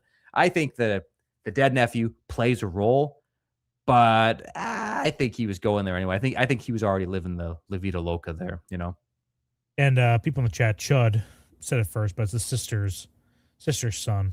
And you see Dunk is being very similar to Egg, admiring all the stuff that it means to be a knight. And I think someone called it out earlier, it might have been Till, that said what we're supposed to get from that Stokeworth walking by was that Dunk thinks being a knight is super cool, which, I mean, that's the common sense, guys. It is super cool in base, so I don't know why we need that scene there. Like, of course, it's awesome. But, Sir Arlen just starts riding off and singing Dothraki. I did not know it was Dothraki until someone said it either online or I watched a stream where they said it. And what do you think about him singing Dothraki, Gator? Yeah, it's unnecessary. Like wink, wink, nod, nod. At like what? Do you even know it was Dothraki? No, of course not. I don't speak Dothraki. I'm not a retard. But it's like, I guess you've been lying to me all these years. Yeah, sorry. Hate to come clean like this, but I don't know. It was like the dumbest little reference to what, like Daenerys fans. I can only assume, like there's nothing cool that's ever been Dothraki ever in this universe. So I can only assume it's going to be like some kind of Daenerys called Drogo suck off. Yeah, I didn't hate it because I didn't know what it was at first, like him singing this like kind of foreign language. But I did not get the vibe that he fought with Dothraki, but that he's just singing the song as if it's just like a common, I don't know, singing or a song he's heard. Yeah, there's no reason. That's why it's dumb. Yeah, he could have been singing literally anything else except for Jenny Three Fingers or whatever his name. Or what's it? Alice Three Fingers? Come on, it's Alice. Three Fingers. Who can forget? Not Lionel Baratheon, I'll tell you that. He did not forget. No way. He's got his own little personal Alice he keeps up there during fights. What? What'd you think of Dunk like following him from afar. Did you like this? No. I felt like this could have been cut or shaved down a little bit. I did not need to see all of the little locations he spent No, the night at I and didn't drank need bad it. water. Do you like that? No, it just wasn't the the puking. We got to throw another Again. puking scene in there. Yeah, but it's like George with nipples. You know, it's like a debate behind on set. You know, I know the show went well for between George. Like, oh, it's like a jump right off the page. I guarantee there was a nipple versus puke debate or nipple versus body fluid. You know, in there. Like, oh And yeah, George, don't worry. George has notes. Where's the nipples? And just all block text. Don't worry, we'll put a nipple in there, George wink, and then it's a huge elephant fucking trunk dick in that one episode. Whatever. Anyway, I did not like the way that they had him trailing along. This is kind of what I was talking about, where they were really going a little bit hard in the flashback. That is not the vibe that I got whatsoever from the book and how Dunk came to be with Arlen. It seemed like to me it was a much quicker, much more happenstance interaction versus this, which was odd. I did like when he fell on the ground and then you get the shot of, you know, Arlen saying like, get up or whatever he said, rise. Yeah, here, rise. I got it here. But I like that. That is good. But I don't think that we needed like 20 minutes of buildup to get to that. You know, I just don't think we needed it. Yeah, I like the get up part, right, where he tells him to get up and he eventually gets up, but having this be the lead up to it, where he's kind of following him and then eventually he goes back there to get him up. It's not the worst thing, but I think they could have done better, especially if this has been added. This is not from the book whatsoever, this interaction. Yeah, right. No, exactly. Do better, guys. Do better. Yeah, please, God. More nipple, less, well, actually, more penis, less nipple. So Dunk gets back up, and one of the cool shots we get in the trailer, dude, is Baelor knocking Maegor off his horse like this. Mm-hmm. Dude, it's such a great shot. It's ridiculous, too, to think that he can get him off like that. Dude, his brother getting him off? How awesome is that? Yeah, makes sense. Search that on the internet right now. Yeah. Brother gets other brother off in public. Nice. That's a really nice video title. That's not vague at all. I thought this was a good scene. This is where we get back into the action. We only have a few shots of anything other than the Dunk and Arian fight happening, and I thought that they were fine. I'm glad they were brief. I like that we just get into the nitty gritty of Dunk and Arian. What did you think about how insane, they drug out that fight? The which one? The Duncan. And Dunk and Arian one. Yeah. Real quick, they're correcting me. Did I say Maegor by accident? I meant Maekar. Okay, come on, dudes. Come on, guys. I run a YouTube channel. I know the difference. Dude, you run a YouTube channel? Yeah, not this one though. This is ran by somebody else in India. Dude, the whole fight you're saying between do you like that they lengthened it, or I like that they lengthened it in some aspects. Others, I didn't like. I have a shot of it here. I think, like the knife through the hand was not in the books, right? The knife in the hand. No, I did not think so. The knife in the hand. Well, there's a lot of little quick stabs and stuff. I think Dunk is stabbed like several times in the legs. Yeah, I did not like the additions of the stabs. I don't mind if they lengthen it out with like them beating each other and knocking each other out. And like I just showed a little bit earlier here, them wrestling on the ground in the mud, because this is probably what would happen. And it doesn't break really what, overall happens to Dunk and how he should survive this. But they make him borderline Superman in this fight, taking all these shots. It's well choreographed, but like some part in this, I don't remember where the point was while watching it. I thought, this is kind of over the top. This is kind of, there's no way Dunk would survive this in real life.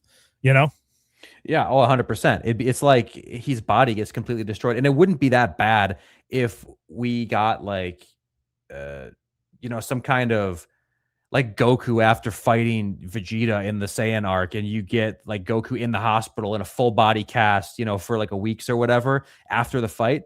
But no, Dunk's actually just fine after the fight. Like in the book, it makes sense why he's able to kind of, interact and kneel for Baelor and interact with these characters. In this, dude, he should be like having massive, massive blood loss and like ridiculous like delirium and maybe blood in his ears and stuff. And you kind of do get that. I like that dullness that they incorporate in the sound, kind of coming from Dunk's POV, where he can barely hear anything around him. That's really cool.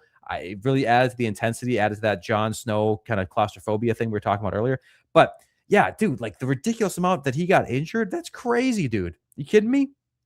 Yeah, Like, no, he and should have been way more like, from a bed. Like, he should be given that interaction with Baelor, where Baelor tells him, I need good men. That should have happened with Dunk in a fucking hospital bed after all this.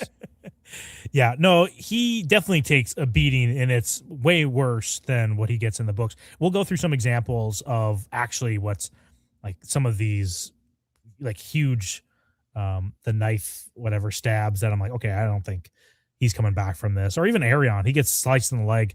But the overall fight, like you said, I like that they look so tired this whole entire time, and it's so messy, and they're slipping. I like that. I think it makes it feel more real versus like a well choreographed fight. It's well choreographed, this fight, but it doesn't feel super glossy. Yep, 100%. It's true. If a knife thought it goes was through good. my hand like this, Gator, I'm leaving it in. It's never coming out. I'm becoming knife hands. That's my new nickname. Knife hands, yeah. Knife hand. It's not coming out. Do you see when he pulls it out? I was like, he has to pull it out the long way. He's like, oh, dude, no. Would you do it that slow, or would you just do it quick as shit? Just like a quick, like, ripping off a Band-Aid? Or would you do it this dueling long way? I think I'd make it like a funnel. Like I'd just kind of bend it sideways and like a woo, woo, woo. You know what I'm saying? Make a circular motion with it. Don't pull it out at all. Just make it. Oh, okay. I see. Yeah, you just gotta put your hand out straight, like you're saying hi to someone, and then just moving your hand in a circle so that the momentum takes it out over time. That is the worst option. That is easily the worst option. Yikes. What'd you think of the prostitute here? I think her name is. What was her name? It's not Red, is it? Who cares Whatever. about her name? What'd you think about her cheering for Duncan? Everyone looks at her like, "Shut up! You can't do that. I You can't don't cheer know. for him." Yeah, I don't know what it was supposed to be. You had no reaction to that? You said? I had no reaction to it. It's like, why did they even put this in there? What feeling I'm supposed to be getting from this? Like, oh, look, Dunk's even getting the support of the lowly, disgusting prostitutes now. Like, is that a good? Is that bad? Yeah, it's funny that the Dondarian's like, sit your ass down. Why is she even up there? That's what I'm wondering. She's supposed to be a prostitute. You never saw Roz hanging out with like the highborn. She was always, in areas where it would be okay for her to be, Yeah, but she couldn't do what this girl could do, apparently. That's true. That's true. Yes. Roz, come on, dude. From the north. This shot was ridiculous when Arion threw that blade like backwards into it and perfectly stabs him. I don't know how hard did he have to throw or perfectly aim that sword for him to be able to hit his leg like that? It's ridiculous. It's insane. This makes me think Arion is like dude, book wise, Arion's nothing. Like, he's like a little he's like a trained guy or whatever, and he has good armor. But Dunk just kind of takes him to pound school as soon as they're off their horses, for the most part. In this, he is pulling some like John Wick, like knife throwing ability. Like, there is no world where I could like be, I'm disoriented on the ground. It's like, okay, there's a guy coming toward me. I know generally where he is. Thankfully, I have this sword. And I throw it like 12 feet, and it perfectly stabs right into this guy's, thigh artery, which, by the way, he has his own artery spewing blood too. I don't know how he lived through that one. Yeah, we'll show it here in a second, the whole leg thing. Right, but in general, yeah, dude, that was an impressive ass move. I was very impressed with Arion in this. Again, does this need to be in here? This is me nitpicking a little bit. Like, do we need this? Like, it's kind of over the top of him throwing it in like that. But again, it's well choreographed in the moment. It's cool, but knowing that Dunk's gonna like live through this thing, in at least to the end of the episode. Spoilers, maybe he doesn't live, even though we have maybe a season 2 coming out. Yeah. It's just more unbelievable that he survives this whole thing. I think what does he hit? Does he hit a knife or something in his eye? Blood starts pouring in here, and it's like, dude, holy shit. And then he takes his helmet off, which is the first time he takes his helmet off. This whole entire episode, him battling, he does not take his helmet off once until this moment. And I love that. I love keeping the helmet on. Yeah, same. And by the way, too, when he had the helmet on, I love the look. I love the look. His look that got him in the show, the fully armored look, is like near perfect, dude. It's exactly what everybody imagined. The fact that they did not get a twink for this role, it's beautiful. The aesthetic of Dunk from start to finish in this show was beautiful. They couldn't have done it better, I don't think. I mean, I know people have been bitching about how it's like the physical description of Dunk, you should have like darker hair, maybe longer hair, whatever. I don't care. Don't care. I thought it was so good. Here's the thigh slice here. You can see the blade. Holy shit. He's that dead, hurt right? So, Arion yes. should be dead after this. Yes. Another shot of, okay. That's an artery right there, dude. Yeah. And he like grabs his thigh and he's just like, in pain. Oh, man. Yeah, that would hurt. I'd be so mad if someone did it to me. See, in that moment, man, I don't even know what I would do. Like if somebody gets me right there, I start thinking about like, okay, who do I text to make sure like I say my final words, or do I just like see red and like just go completely ham and trying to kill someone who did this to me? I don't know, man. That's tough. Yeah, this is rough seeing that because I was thinking the same thing. Because you said the Dunk gets that knife thrown in by Arion, hits his thigh, which I thought maybe hits his artery. This is definitely just slice that whole bad boy open. I can't tell. Maybe it's possible. It's not. I guess. I mean, where is it? Is this the front of the thigh or the inner? Because it looks like, dude, that looks like. I don't know. I can't help it, man. I just feel like that cut is so deep, dude. Maybe he wouldn't die, but that is. Yeah. Yikes. A thing they did not have in the books that they added here, which I liked, is Maekar, not Magor, Chad, you idiots. It's Maekar. I don't know why some people thought it was Magor. It's Maekar. He gets he sees that Arion's like in distress, like his groin is basically sliced open. He grabs his joust, hits Lionel off his horse, and then he's being brought back by Lionel. You see, he's on the right. His antlers fell off or they're broke after he was dismounted. And then his brother here's on the left, Baelor, holding him back. And he's screaming, my boy, my boy. Dude, I was like, oh, I'm so on Dunk's side here. But now I'm on Maekar's side a little bit. Got to save your boy, as a father myself. Seeing that, ooh, no, I got to help my boy. Even if he's a little stinker bingus, I got to help him. Yeah, I understand Maekar. I like Maekar. I think he's a good character in this, and we'll see what happens to Arion. No spoilers or whatever, but maybe he gets what's coming to him a little bit. Maybe not. I don't know. Maybe not. But I understand him wanting to save his kid. I would. I'd save any member of my family for the most part if they were. It's kind of hard to. I don't know though. I mean, he was a pretty big piece of shit, and he's about to kill this innocent man who everybody knows is innocent. If it's hard, man. If it's your brother is being a piece of shit. You would say something, dude. You would do something. I don't know. It's like it's one thing if it's like my brother, like if I don't have a son, but if I had a son, it's one thing if like Arion broke that girl's fingers, right? Yeah. And then Dunk immediately gets into a confrontation with him right there, and then it's like, okay, no, I'm jumping in. Dunk, you're not going to kill my son for doing this. He was a piece of shit, I know, but you have him breaking the fingers. You have Dunk then going to her aid. You have the Kingsguard, and the Knights holding Dunk back. You have your other son preventing Arion from being this like torturous dude, start taking off fingers and toes and teeth. And then you have this whole trial discussion where your son suggests this very specific, this cowardly method of fighting where he thinks he can, it could have been a trial by combat, but he's got to make it about the 7. And he's not even being truly pious, man. He's doing this is disrespectful to the 7. That, dude. That's true from Arion's perspective. Stop. You're overcomplicating this, and that's why we're going to be doing In Defense of Arion video. Yeah, I'm down. I'm down. Here in the future. He did nothing wrong. He did nothing wrong in defense of our boy. My boy! My boy! Yeah, I love this. And also, again, we see this. We mentioned it earlier. If these two are fighting Maekar, what are the Kingsguard doing? Like, what are you guys doing? Yeah, good point. Yeah, nothing. Great point. That's why they cannot show us the other conflicts, because it would be the most ridiculous scene you'd ever see. Robin Rising just 1v3 against Kingsguards. Yeah, he's a Chad with one eye. 6v1 eye. Well, they're all admiring that fucking eye patch, dude. Dunk is getting up. He's about to maybe end Arion, but then he just passes out. I love this shot here. Yeah, I know. Yeah, see, this is what I mean. This is those scenes with his hearing's going out, and you have, oh man, this is where it's really knocked down, drag out. I liked it. I kind of wish it was more quick, like the book. This is a little bit ridiculous, because the thing is, the longer the fight goes like this, the longer you have to wonder now, like, why isn't anybody else intervening in this fight? That's the only thing. It's like, it's really getting ridiculous that no one else is coming to influence the main event of the fight. Yeah, this is an addition, if people have not read the books and they're only show watchers, this whole I fall down, I get knocked out, and then I get motivated. I get whatever the second wind put back into me. I get back up and I'm able to fight Arion. That whole part's not in here at all.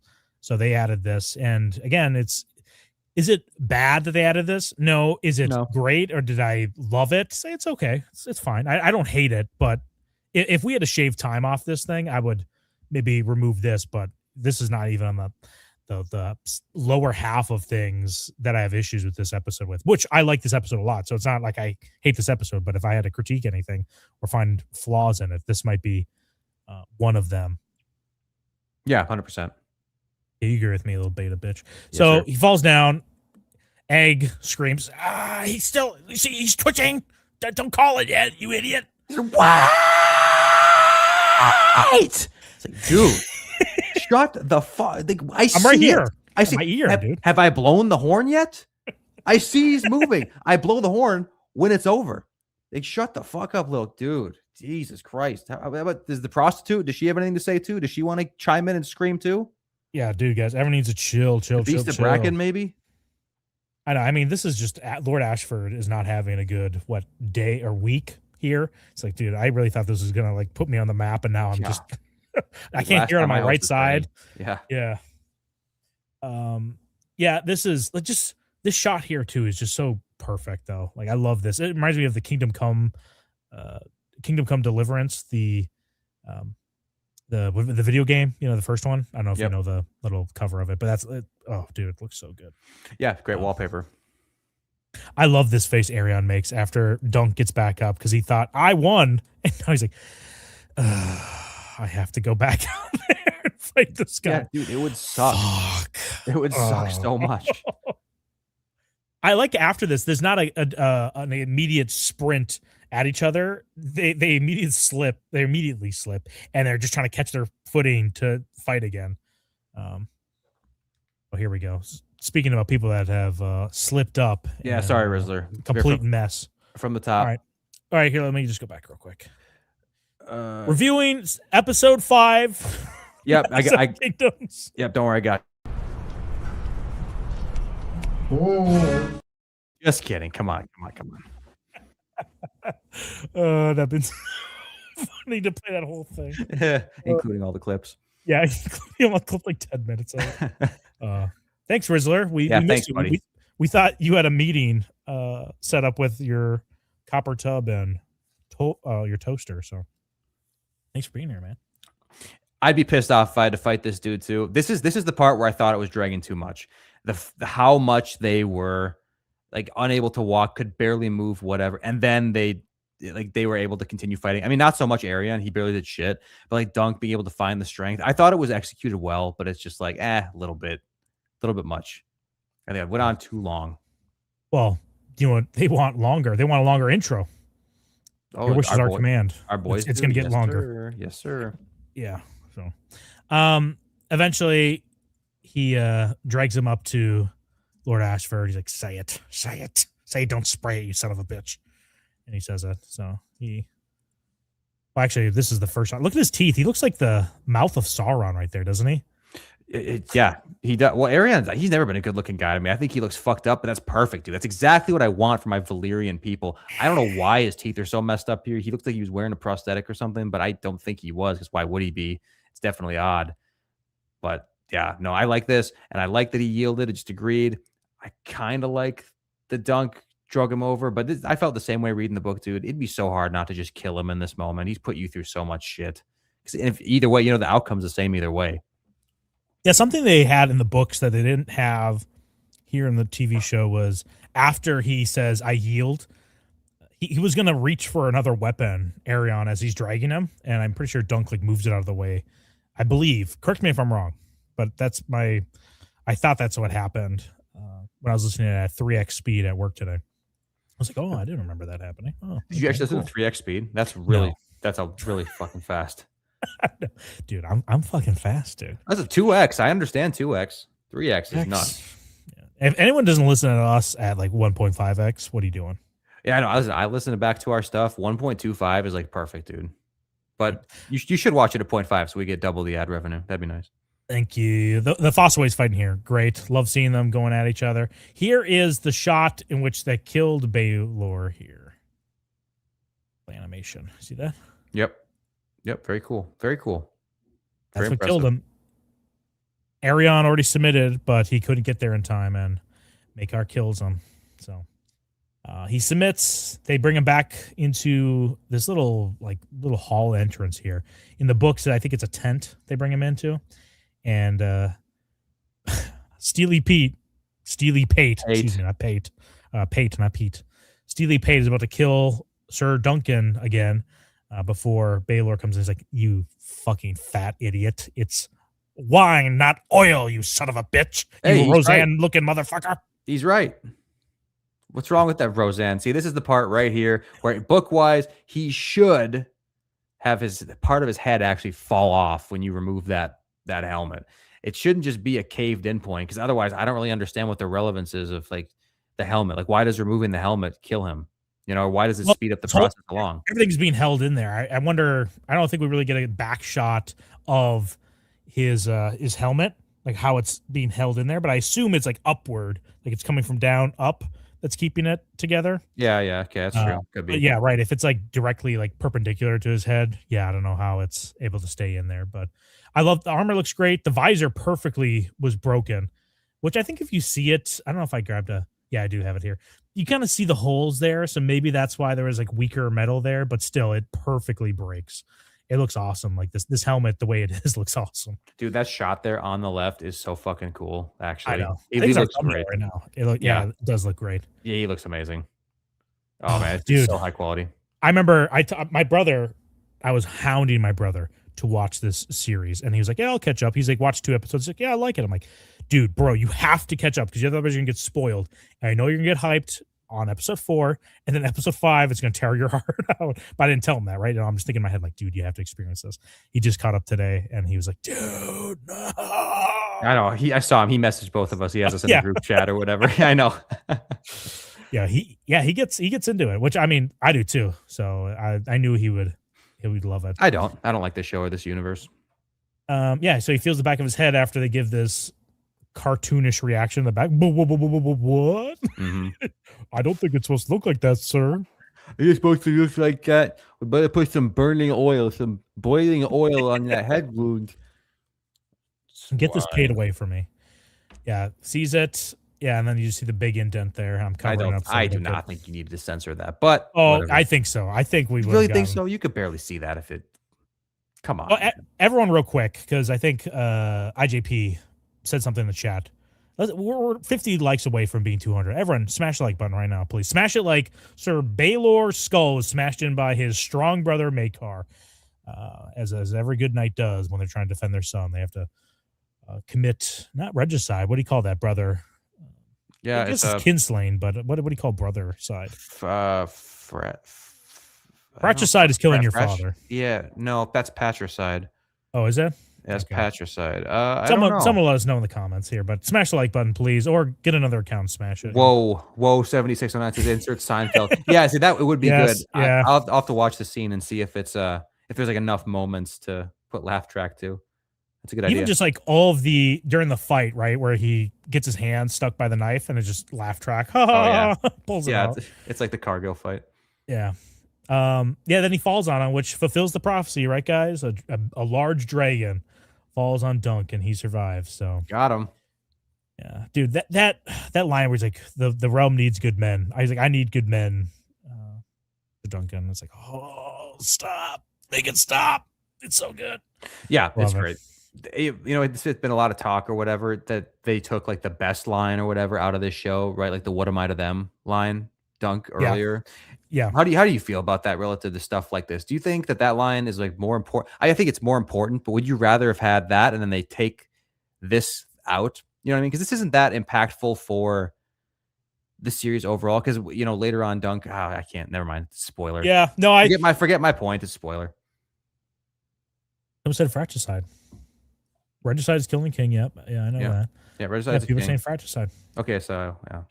I was trying to say it, but I didn't want to fully say it because I was going to sound like an idiot if I was wrong. So pathetic, as always. Yeah, absolutely. Yeah, this episode, a lot of people were glazing it. I'm sure they're going to say 10 out of 10. I don't think it's 10 out of 10. I think it is a solid 8. And people will be like, 8? Oh, what does that mean? I think last episode was either 8.5 or almost 9. But this episode was good. It had some flaws, but the moments it shined, it glistened like a perfect sunfire dragon in the sun over King's Landing, ridden by King Aegon II, first of his name. Yeah, dude, 100% true. This episode was good. Not the best. I would say it's even great. It is great. It is not the best. I think both of the previous 2 episodes were better. It reminds, okay, it's nowhere near this same level of comparison, but it's like in the last season of Game of Thrones, dude, when the build-up episode to the battle at King's Landing, Winterfell, was actually pretty good. You know, the one with like the Starbucks cup was in it, and there's like a fucking like a Ford F-150 on set or something you could see. Raptor trucks. Yeah, Raptors pulling up, under siege, under lockdown. But the payoff of that, the actual Winterfell battle, was trash. This was not trash at all, but it's just that same kind of thing where the build up to it, I think, was a little bit better than the actual payoff. Not that there's anything they could have necessarily done better, because like even if they made this exactly by the book, I'm not sure that would have been better at all. It's just it's hard to pull off these climactic moments, man. It's just tough. I thought they did it pretty well. They could have had Baelor's brain fall out. That's something I think. And then the other thing is I think they could have had Baelor fully articulating his strategy with the tournament spears, the tournament jousts. That would have been nice. Besides that, I think it was nearly as well as done as it could be. Not counting the flashback, of course, which was a different matter entirely. Yeah, the tournament spears, I like that line. It really doesn't take any time at all to put that in there. And he could remove the iconic Lionel Baratheon talking about mommy issues that I guess people were begging for more of, which they did not need it whatsoever. So clearly there was a way they could have fit it in there if they really wanted to. Yeah, I heard some people speculating that they thought this scene here, they were going to wait until next episode, the final episode. I don't know how you could have done that. What started the next episode with him dying, or would there have been like a mystery at the end of this episode of, oh, there's some brains on the floor. I wonder whose brains this is. They all look at each other. Oh, whose brains? Find out next week on A Night of the Seven Kingdoms. How do you do another episode with, or how would you do it having this reveal, this event happen the next episode? I don't know how you do that.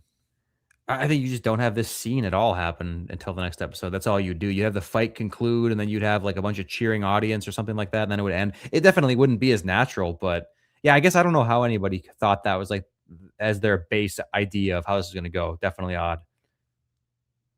Yeah, I don't know. It doesn't make sense to me.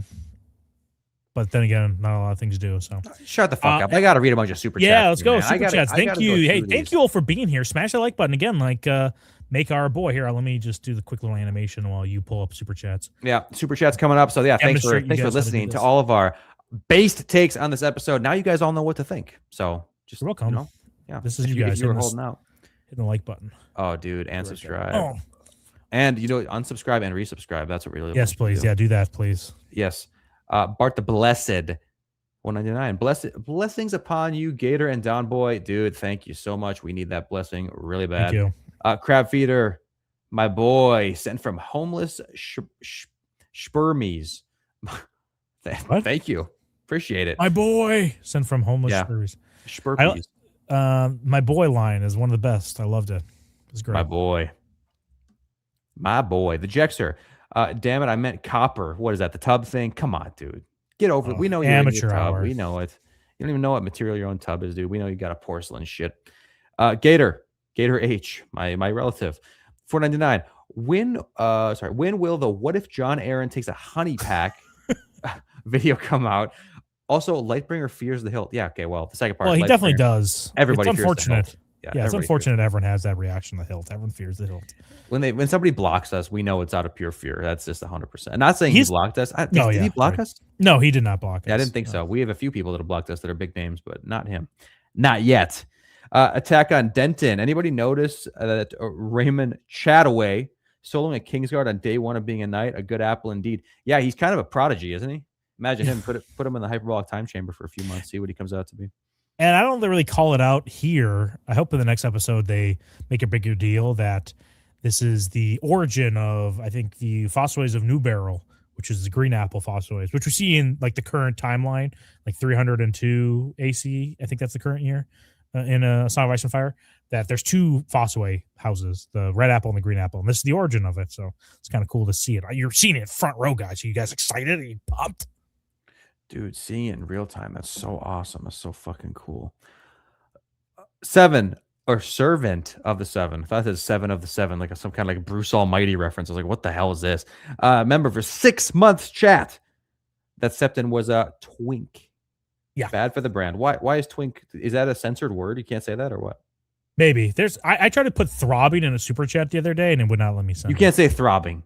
Yeah, try it. Guys, someone send a super chat real quick. Yeah, see if you can say throbbing. And just try all your favorite words. See what you can get through. See what the worst word you can get through is. The green fossil way. Hey, do not do that. Though. Well, why? It's not gonna. It's gonna get flagged. Yeah, it's gonna get flagged. Yeah. We'll see. The green fossil way sent from my iPhone. Is that a pirate thing? We were talking about that pirate boy earlier. Bart the Blessed. Are you sure you didn't enjoy 34 puke scenes? We enjoyed the first 33, but you know how it is in that 34 magic number. Bart again. This one's just to contribute to Killing Gator. I want a Don and Dom show only. Oh, dude, can you imagine Don and Dom being on the same show and not me at all? That'd be so awesome, dude. This is a members chat. Does this work? Throbbing? I don't know why mine did not work. Okay. No, it has to be a super chat. It has to be a super chat. They'll let you send a lot of stuff in the regular chat, but yeah, it's got to be supers. Yeah, thank you, Mike. Thank you for your members chat. Member for 18 months. He's one of our longest members, guys. You guys should bend the knee. Has followed us. His bad knees. He's one of our few people. I think one of like 3 people that have followed us from our old days, man. Before consistently. I love Mike. I love Mike and his too. Precious little knees. I love the way he holds a gun. Blazing Pies, new member. Thank you very much. Same is true of Brandy 730.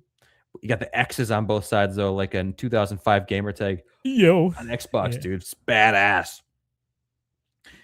Jesse, Kingsguard not doing anything, just like in Game of Thrones. Yeah, I know. Listen, poor performance from the Kingsguard, but what do you expect?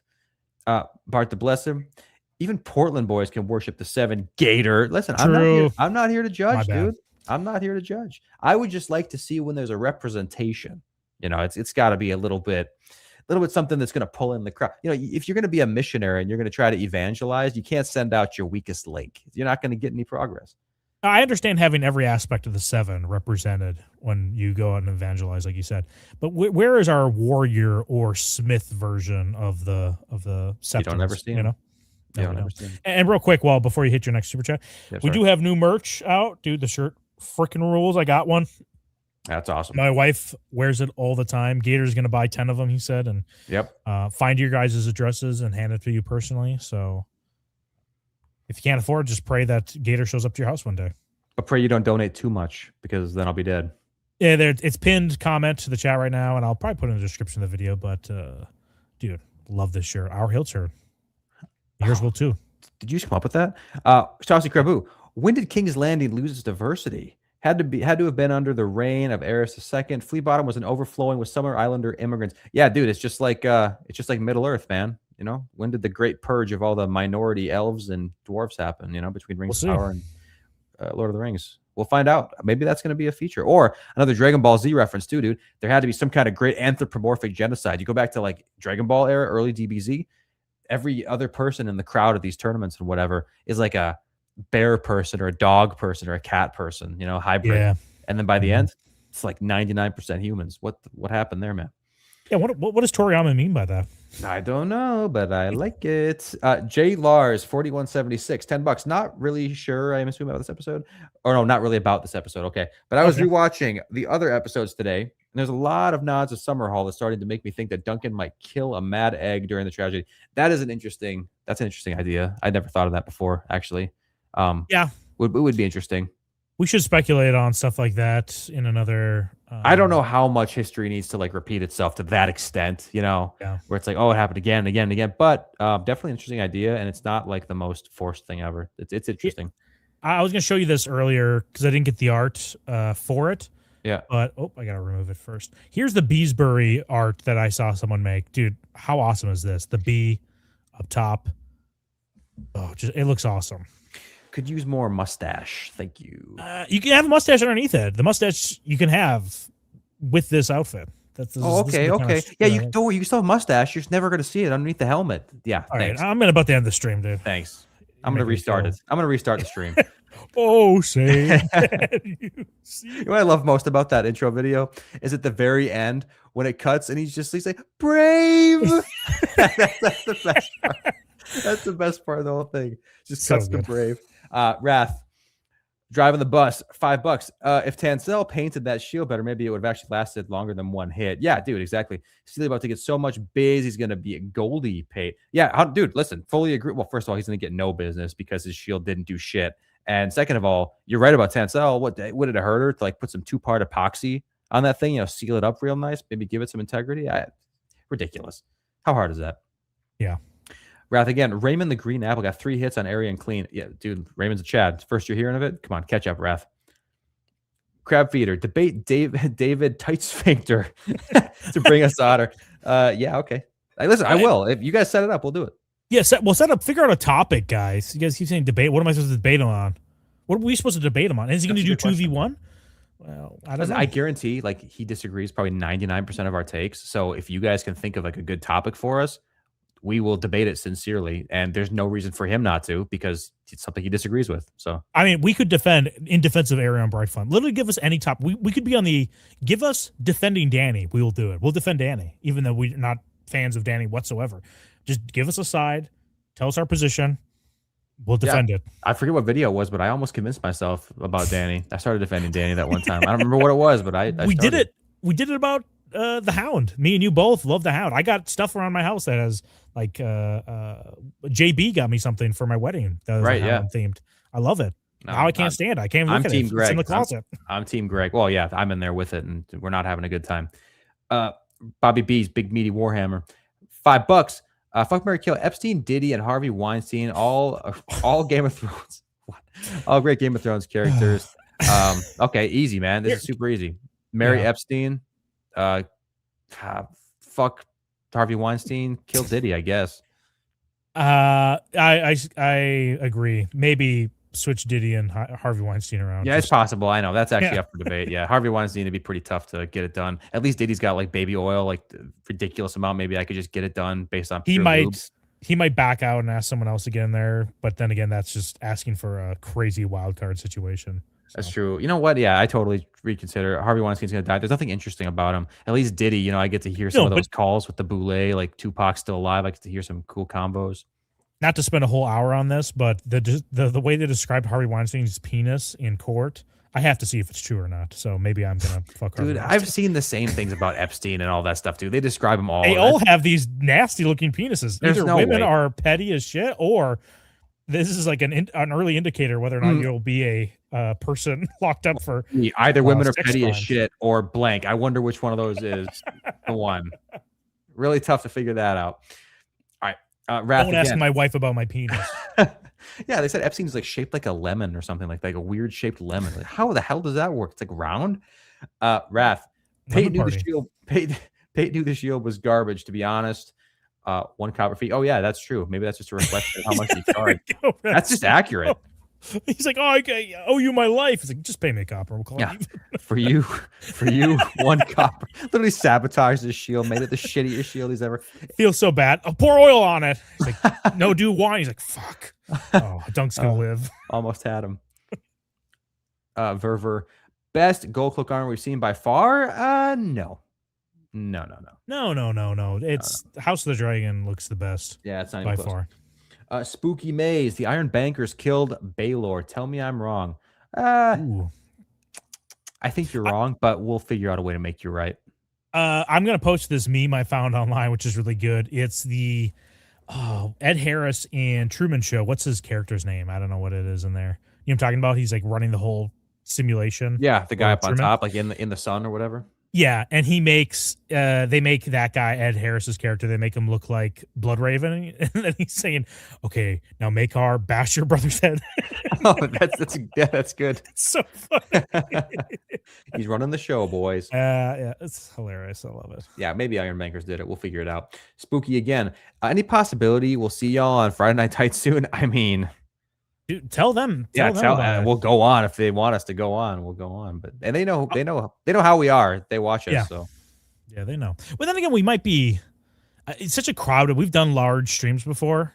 It's kind of hard to be yourself on there just for getting your authentic self out there. Like actually, mine and yours vibe back and forth, our chemistry. It's hard when you're on a big stream together. Like, listen, you got to imagine, like, what do you guys expect if we were to go on something like that? It's not just going to be me and Dom with the floor. We get to talk, and then these guys are just reacting to us. Like, that's not how it's going to be. You know, it's their show. They have the vast majority, and then they'll throw it to us once in a while. And that's not like necessarily an invitation for me and Don to do some banter back and forth for 5 minutes. I mean, maybe, but I doubt it. Yeah. I would love to go on there just to whatever, get the word out about our channel and interact with some of these people that, love A Song of Ice and Fire as much as we do. But, me and you would definitely just throw it to a Unius story. Like, hey, do you want to hear something funny about a kid we paid $100 to hit him with a tire? Almost killed him. Listen, people don't want to have as much fun as us. Well, people don't like to have fun. That's the sad reality. But we do like those guys. $2. What if they had some hot wine to pour in the head hole? Yeah, I mean, listen, they didn't try the wine trick in the head hole. I don't know. Maybe they could have saved them. True. Captain Mercury, $5. Baylor would have lived if Chadley Glendon Ball was at Ashford to defend Dunk instead of one tapped hummed free. Sent by iPhone. All right, Captain. Mercury. Thank you, though. Yeah, drink some coffee. Yeah, dude. You need to sober up. I don't know if people want to do. There's a fraction of our community that wants us to do deep dives into the Blackfire Rebellion. I would like to do that. I just don't know how that would get any sort of engagement for our channel. Because there's videos me and you want to make, but we just know this is not going to perform well. Yep, and it's just going to die. But that's why we're thinking about doing a Patreon. So, come by next week. Might have some good news for you guys about some fun videos we have. If starting with History of the Blackfire Rebellion, Part 1. And then it's us reading off the wiki for it. Just like our favorite boy, Rings and Iron. I try so hard to make these videos. It's really a passion of mine. If you wouldn't mind, like and subscribe. Anyway, Attack on Denton. Tell me, who has a better story than Baylor the Broken? Ooh, good question. Who does have a better story? Well, I guess Baylor the Blessed. He has actually a better one. I'm going to ask Brand because he tells the best stories. I'm going to ask Grok. Who has a better story than Baylor the Broken? Here, let me ask real quick while you read this one. We'll answer your question, dude. Gooners again, 199. Was that Hot Pie's family and that flea bottom pin? Maybe. I don't know how deep Hot Pie's family goes. I would say, there's not a lot of kicking feats that are, spoken about much, especially around flea bottom. So I doubt it. I feel like that's something that's pretty hereditary, pretty out in the open. Autumn, $2. Of course, they cast Zendaya. Dude, no joke. I looked at her. I was like, there's no way that's Zendaya, but is that like some kind of a digitally de-aged Zendaya until you see her face like for real? And then it's like, but it's definitely the Zendaya look, which I do not understand why this is so popular in Hollywood right now, the Zendaya look. And it's like every woman too. Like if you shit on Zendaya a little bit, it's like, wait, what are you talking about? She is so beautiful. It's like, dude, she's literally not beautiful. Like who are you? I don't think she's bad looking, but for people to just like gaw over her, I'm just like, okay, you don't need to have this opinion just because a lot of people online have this quote unquote opinion. You don't need it too. I don't know. There's like a lot of people just go in lockstep just to feel like they belong. Yeah, she's okay. I don't even know if I would consider her attractive like at all. She's like okay at best. So Grok is still thinking on who has a better story than Baylor the Broken. Maybe. Really? Dude, it says something went wrong. Please refresh. Okay, let me refresh. Okay. Well, is it thinking like only in Game of Thrones universe, or is it like, dude, I have to think about who has a better story than this in all history of literature and real life? I don't know what it's thinking. I'm not inside of its head, Gabe. All right. So shut the hell up. Chud. Towers were done with witness in DB stream. What are you saying? Towers were done with witnesses. Oh, in the David Lightbringer. I think, David Lightbringer. Okay, I was thinking Dragon Ball, man. I'm too Dragon Ball brained out of the stream. So many references.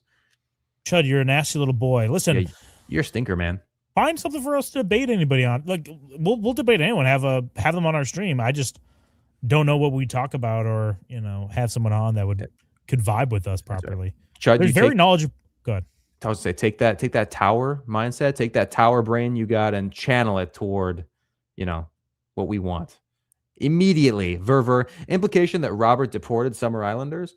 Yeah, pretty much. Maybe not Robert. Actually, you know what? There's really no other. There's no other implication to reach. He had to have been Robert. Yeah, you're just right. You're right. Wrath. Rafe Tansel Dunk really likes salted chocolate. Yeah, he does. I thought the exact same thing. It's definitely harkens back to. It definitely is a time. Which that makes me think it might be more romantic of him going after Tansel. That he's like, oh man, I have a type, and this is her. Grok's response to us: Daemon Blackfire, Rhaegar Targaryen, Sir Duncan the Tall, and Aegon, or aka Egg. I don't know. They have better stories. They said if you're asking who tops the sheer narrative punch in the Song of Ice and Fire world, here's a few contenders with stories that could arguably edge it out. Ooh, I like that.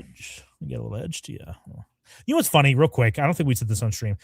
One of our close friends, and then a friend of mine, asked me independently whether or not we'd be covering the Hedge Knight series.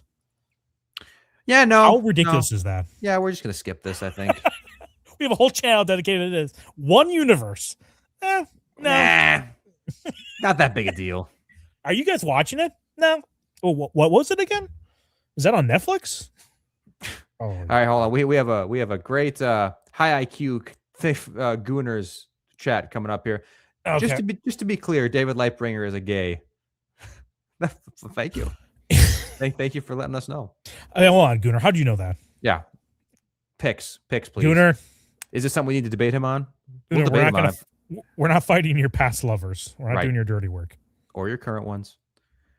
But if you and David are together right now, congrats for you two. Me and Don, we watched I Love You, Philip Morris, and we like that movie. So we're very inclusive. Wrath Sinful. My parents were about to watch it. I was like, please, for the love of my white God, do not do that. Dude, the boat scene that's dude. JB's sister walked down when we were watching that. Remember? Yeah, when she was actually really young, and now she's getting plugged to crazy world we live in. We've known her for too long. Yeah. Wrath. Send some Unius lore for the boys this week. This week I have no Unius lore, but next week I should probably have some. Gooners again. Flea Bottom Dunk gave me Simple Jack vibes. Do you like him though? I thought how are we gonna get on the boat? I think he was good though, man. He was fine. Chud. Do you like this art real quick? I saw the Dunk and Baylor fan art. Your man, my man. This is borderline gooning for women, right? Yes. Oh yeah, 100%. Yes, they like it. My wife even says like when she was like in high school or whatever, like gay fanfic was like oddly appealing to her. You know. I don't understand it. I don't get it. It's woman stuff. Chud says we was stealing daggers and shit. He didn't need that dagger. Stealing daggers and shit. He was a stealing daggers and shit. Small folks' lives matter, guys. Say it with us. Yeah, say it. Godhand 42. Arlen definitely taught Dunk stop graping, sir. Yeah, true. He did it. Classic. He did, except, I don't think the Dunk was going to get raped, but you never know, dude. You never know. Dan Marjay. Dan Mar. Backstory if Foyd. Oh, yeah, Foyd, yeah. From Dune Prophecy was annoying. What? I didn't know she was from Dune Prophecy until someone online was showing that's where likely she got her like start or like her big break. Yeah, I have no idea. I don't think her acting performance was bad. The whole scene itself. I didn't care for the character. Yeah, it's just we don't have enough time with her to care about her. And the moments we do get with her, I'm just kind of like, it's whatever. Let's get back to the action. Let's get back to the more interesting stuff. If it was just focused on Sir Arlen, I think I'd be way more interested. And every time Sir Arlen's on screen, I'm like, please. Oh, I love it, Daddy. Yes. Real quick, everyone needs to be hitting the like button. I think we're so close to hitting over 200 right now. Please, guys, stop edging us.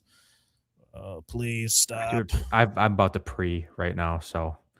Dude, we're like literally 7 likes away. Please, please. Yeah, 7 likes away. Okay, get us 7 over. We want to get to 207 this stream. That'd be nice. 200 for us, and then the 7 extra for, of course, the 7. Sir Loops video. Here's a great idea coming up. Why Here we Aegor go. Rivers is better than Cuckraven? I mean, dude, Easy. It's self-explanatory. We might even, if we ever get huge, we'll do a video on it. But you don't need us to tell you the obvious. You need us for the real hard stuff, like why Greg is superior to Sandy. We expand that video out to why Brackens are better than Blackwoods too. So yep, true. Mercury again, Captain Mercury, $5.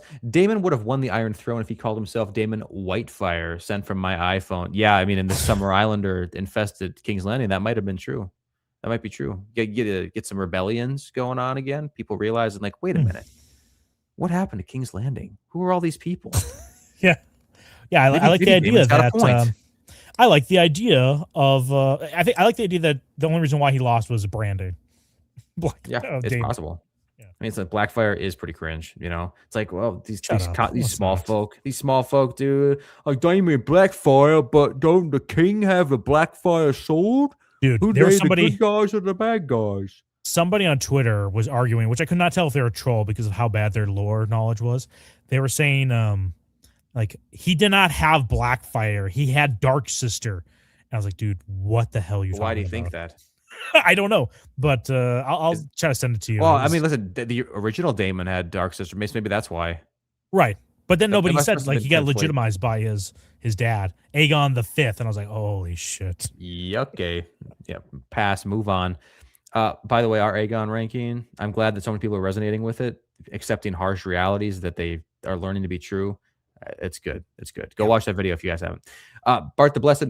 I can see some similarities between Rafe and Too Tall to make me think that it was more than brother and sister love. Yeah, I mean, it's possible. Yeah. Maybe he just looks back on that and is like, "Oh, you dude, it reminds me of my, sister who at the time I didn't think about it, but now I would love to smash."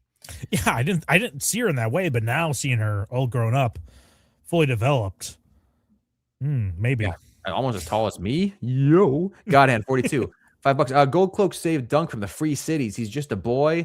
You know what Bravosi would do. Oh yeah, I mean, if he would have gotten a grand tour, the world tour of being used and abused by every Bravosi who decided to live abroad. Yeah. Sorry. All over. Yeah, sorry. McLovin T. Royce, you wouldn't understand the Dothraki song unless you've gone through a Mongolian time in your life. A Mongolian time? Sign me not up for that. Yeah, a Mongolian so. time. That is the shittiest arc I could be on in my life, where I'm on my Mongolian grind set, dude. No, thank you. Nope. Pass on that, please. Rizzler, Damon Blackfire would have ended this trial of the 7 in seconds. Aemon the Dragon Cuck could never. Ooh. Okay. Thank you. Thank you, Rizzler. Rizzler, I'm getting in the bathtub with you. Move over. Me and you are getting in there together. Make some space. Don doesn't sit, on opposite ends either. He's going to sit next to you. That's the way he gets in the bath. Get over, Rizzler. Rizzler again. Get up, Gator. Get up. Yes, sir. There you go. Yes, sir. Right away, sir. He's trying. I'm morbidly obese. I can barely move. Just give me a second. I'm stuck in the copper tub. I'm growing to the tub because I've been sitting in here for so long. Pour some oil on me so I can get out of here. Boiling ideally. Forbes White finally caught a stream. Whoa, thank you. Not for much longer, so you better appreciate it while you have it. For only a short time I'm with you. Soon I will not be with you. Chud, if Eustace Osgrey was at Ashford, 5-minute fight max. Yeah, you keep dreaming there, Eustace. You do the checky lines, check off some throats. You know what I'm saying? True. Jesus Ayala. Best birthday party ever, by the way. Oh, for that girl. Oh, for the girl. Yeah. Right. Yeah. I mean, it kind of, right? Get to see the death of a prince, dude. That's not often, man. I mean, she's in the history books now, Yeah, she is. And she had that good moment where she like faked out the fake punched. Yeah, dunk. Like, why would you do that? If it didn't work, if he didn't flinch, what would she have done? That would have executed perfectly on her end. Yeah. Also, I say she's in the history books, but they literally don't mention her name. They just say Lord Ashford's daughter. Yeah, that's all right. More of a mention than you and me are going to get. Jesse the Fool. Who wins in a fight? Arion's sword thrower or Lannister guard's spear thrower? Yeah, I don't know, man. The Lannister. Good question. That spear throw was lethal. I got to rewatch it again where he hits him, but that was awesome. I don't know who decided to put that in that scene, that showdown between Ned and Jamie. He's like, yeah. Yep. Yeah, badass, dude. Badass. Oh, so badass. Rizzler again. Would you both join a trial of the seven to defend Unius, the Turbo Virgin? Yeah, I mean, I guess maybe you have to look at. I'd have to look at the opposing team, but listen, he is a good friend. I think it's hard, Gator. man. What? What if he was defending one of these women we just talked about recently? The disgusting women, either the super old one that had teen pregnancy or the one that has a boyfriend, but for whatever reason exposes herself to Unius and also thinks it's her problem why he can't get hard. It's like they have like some trauma they have to go through. No, thank you. It's not that he can't get hard. It's that he has Crohn's disease, or not Crohn's. Oh, he has that's IBS. right. He has Crohn's. He has IBS. Onset Crohn's disease. Yeah, not Crohn's. His family has Crohn's. He has IBS, and she thinks that that's the reason. Yeah, I mean, if it's for either of those women, would you join the trial? If it's for them, no. But like, if it's a situation where like Unius was out with one of these people for some reason, and like some asshole dude like comes over and starts breaking this girl's fingers, and then he like steps up to defend like an innocent person or whatever, it's kind of hard not to defend it still. But I'm not gonna like it. We'll see. We'll see when the time comes. Unius, offer me a lordship, and I'll do it. Yeah, give me some lands and titles. That's all I need. Ver, you guys think the bald kid is Varys when he grow up? Yeah, he is. And he does have balls, by the way, and he will keep his balls, just as Varys does. That's a video we're going to do eventually, by the way. I know, that is the Patreon video. It's like Varys has balls, and they're huge. I would like to do one, not even Patreon, or I want to do a public video, and it's just like, I could just think about how you could do a clickbait. It's just like the Renly one, where we said, not gay, Renly, you know? But it'd be the same with Varys. Like, Varys has balls, like still has balls. It'd be easy, man. I think I have the thumbnail. And we're being sincere. That it would be a sincere video. Yeah. It's not actually clickbait. Sir Loops, thanks for being my favorite Black content creators. Yeah, you're welcome, dude. This is Black History Month, but we don't actually honor Black History Month. It's I Love to Read Month. If you've ever been to school. We have a live stream where we rank all the Black characters in A Song of Ice and Fire. I think we're the only YouTube channel that's ever done that. So yeah, we need to revamp, guys. Someday we'll revamp that because I probably think differently about it now. Maybe it's hard to say. Maybe not. Go watch it. It's a good video. People didn't like we made it, of course. What is this name? Tis. Oh, hold on. Yes, Stizador, pray for us. Okay, whatever. Did the Andals bring grayscale blankets to the First Men? That's what they say. But not at all. I hope so. I'm not a fan of the First Men for the most part. Yeah, well, there's some First Men I like, Baratheons and Hightowers, but they did it, but it wasn't intentional. You know, they can't help it that the First Men have like these shit immune systems. A new member, thanks for becoming a member there. Pray for us, appreciate you. Luvdakta 499. Can't wait to find out who the Knight of the Seven Kingdoms is in the finale. Yeah, dude, it's gonna blow your fucking mind. You just wait. Dude, are they gonna say the title? Please say the title. Please say the title. And you're a Knight of the Seven Kingdoms. The last super chat of the night is by Latchy 6178 Australian $2. We got to end this on Aussie bucks. Are you serious, dude? Come on, are you shitting me? You got about 1 minute. It's a super chat. Yeah, you got 1 minute to make this an American stream. Thank you. All right. Okay, we got Thanks, it. Marcos. Okay, we're good. Everybody, we're good. Anyway, Latchy, all ears Targaryen list live stream. Okay. Oh, I thought you said tomorrow for some reason. Reread it. Yeah, all eras Targaryen tier list live stream. Yeah, we could do that for sure. Yeah, that's something we could do. Easy. We're gonna try to get some guests on, so that could be something we could use guests for. Is a tier list like that would be fun. We have to go rapid through them. We couldn't just like linger on some of them, but that would be a fun one to do with some person that knows their stuff. Yep. You know? Yep. True. All right, we got Marcos. Last two. Yep. Tim Walz's assassin versus Theon Greyjoy. Who wins? Tim Walz's assassin. No, the one that one dude who like yeah okay probably we gotta get some more Theon. Yeah, I don't. Do we have more feats here about this? Yeah, there's not really a lot of feats. Next stream, give us an update on the assassin's feats. Is Tim Wall's assassin coming to Theon's door in the middle of the night? Because then I think Theon loses.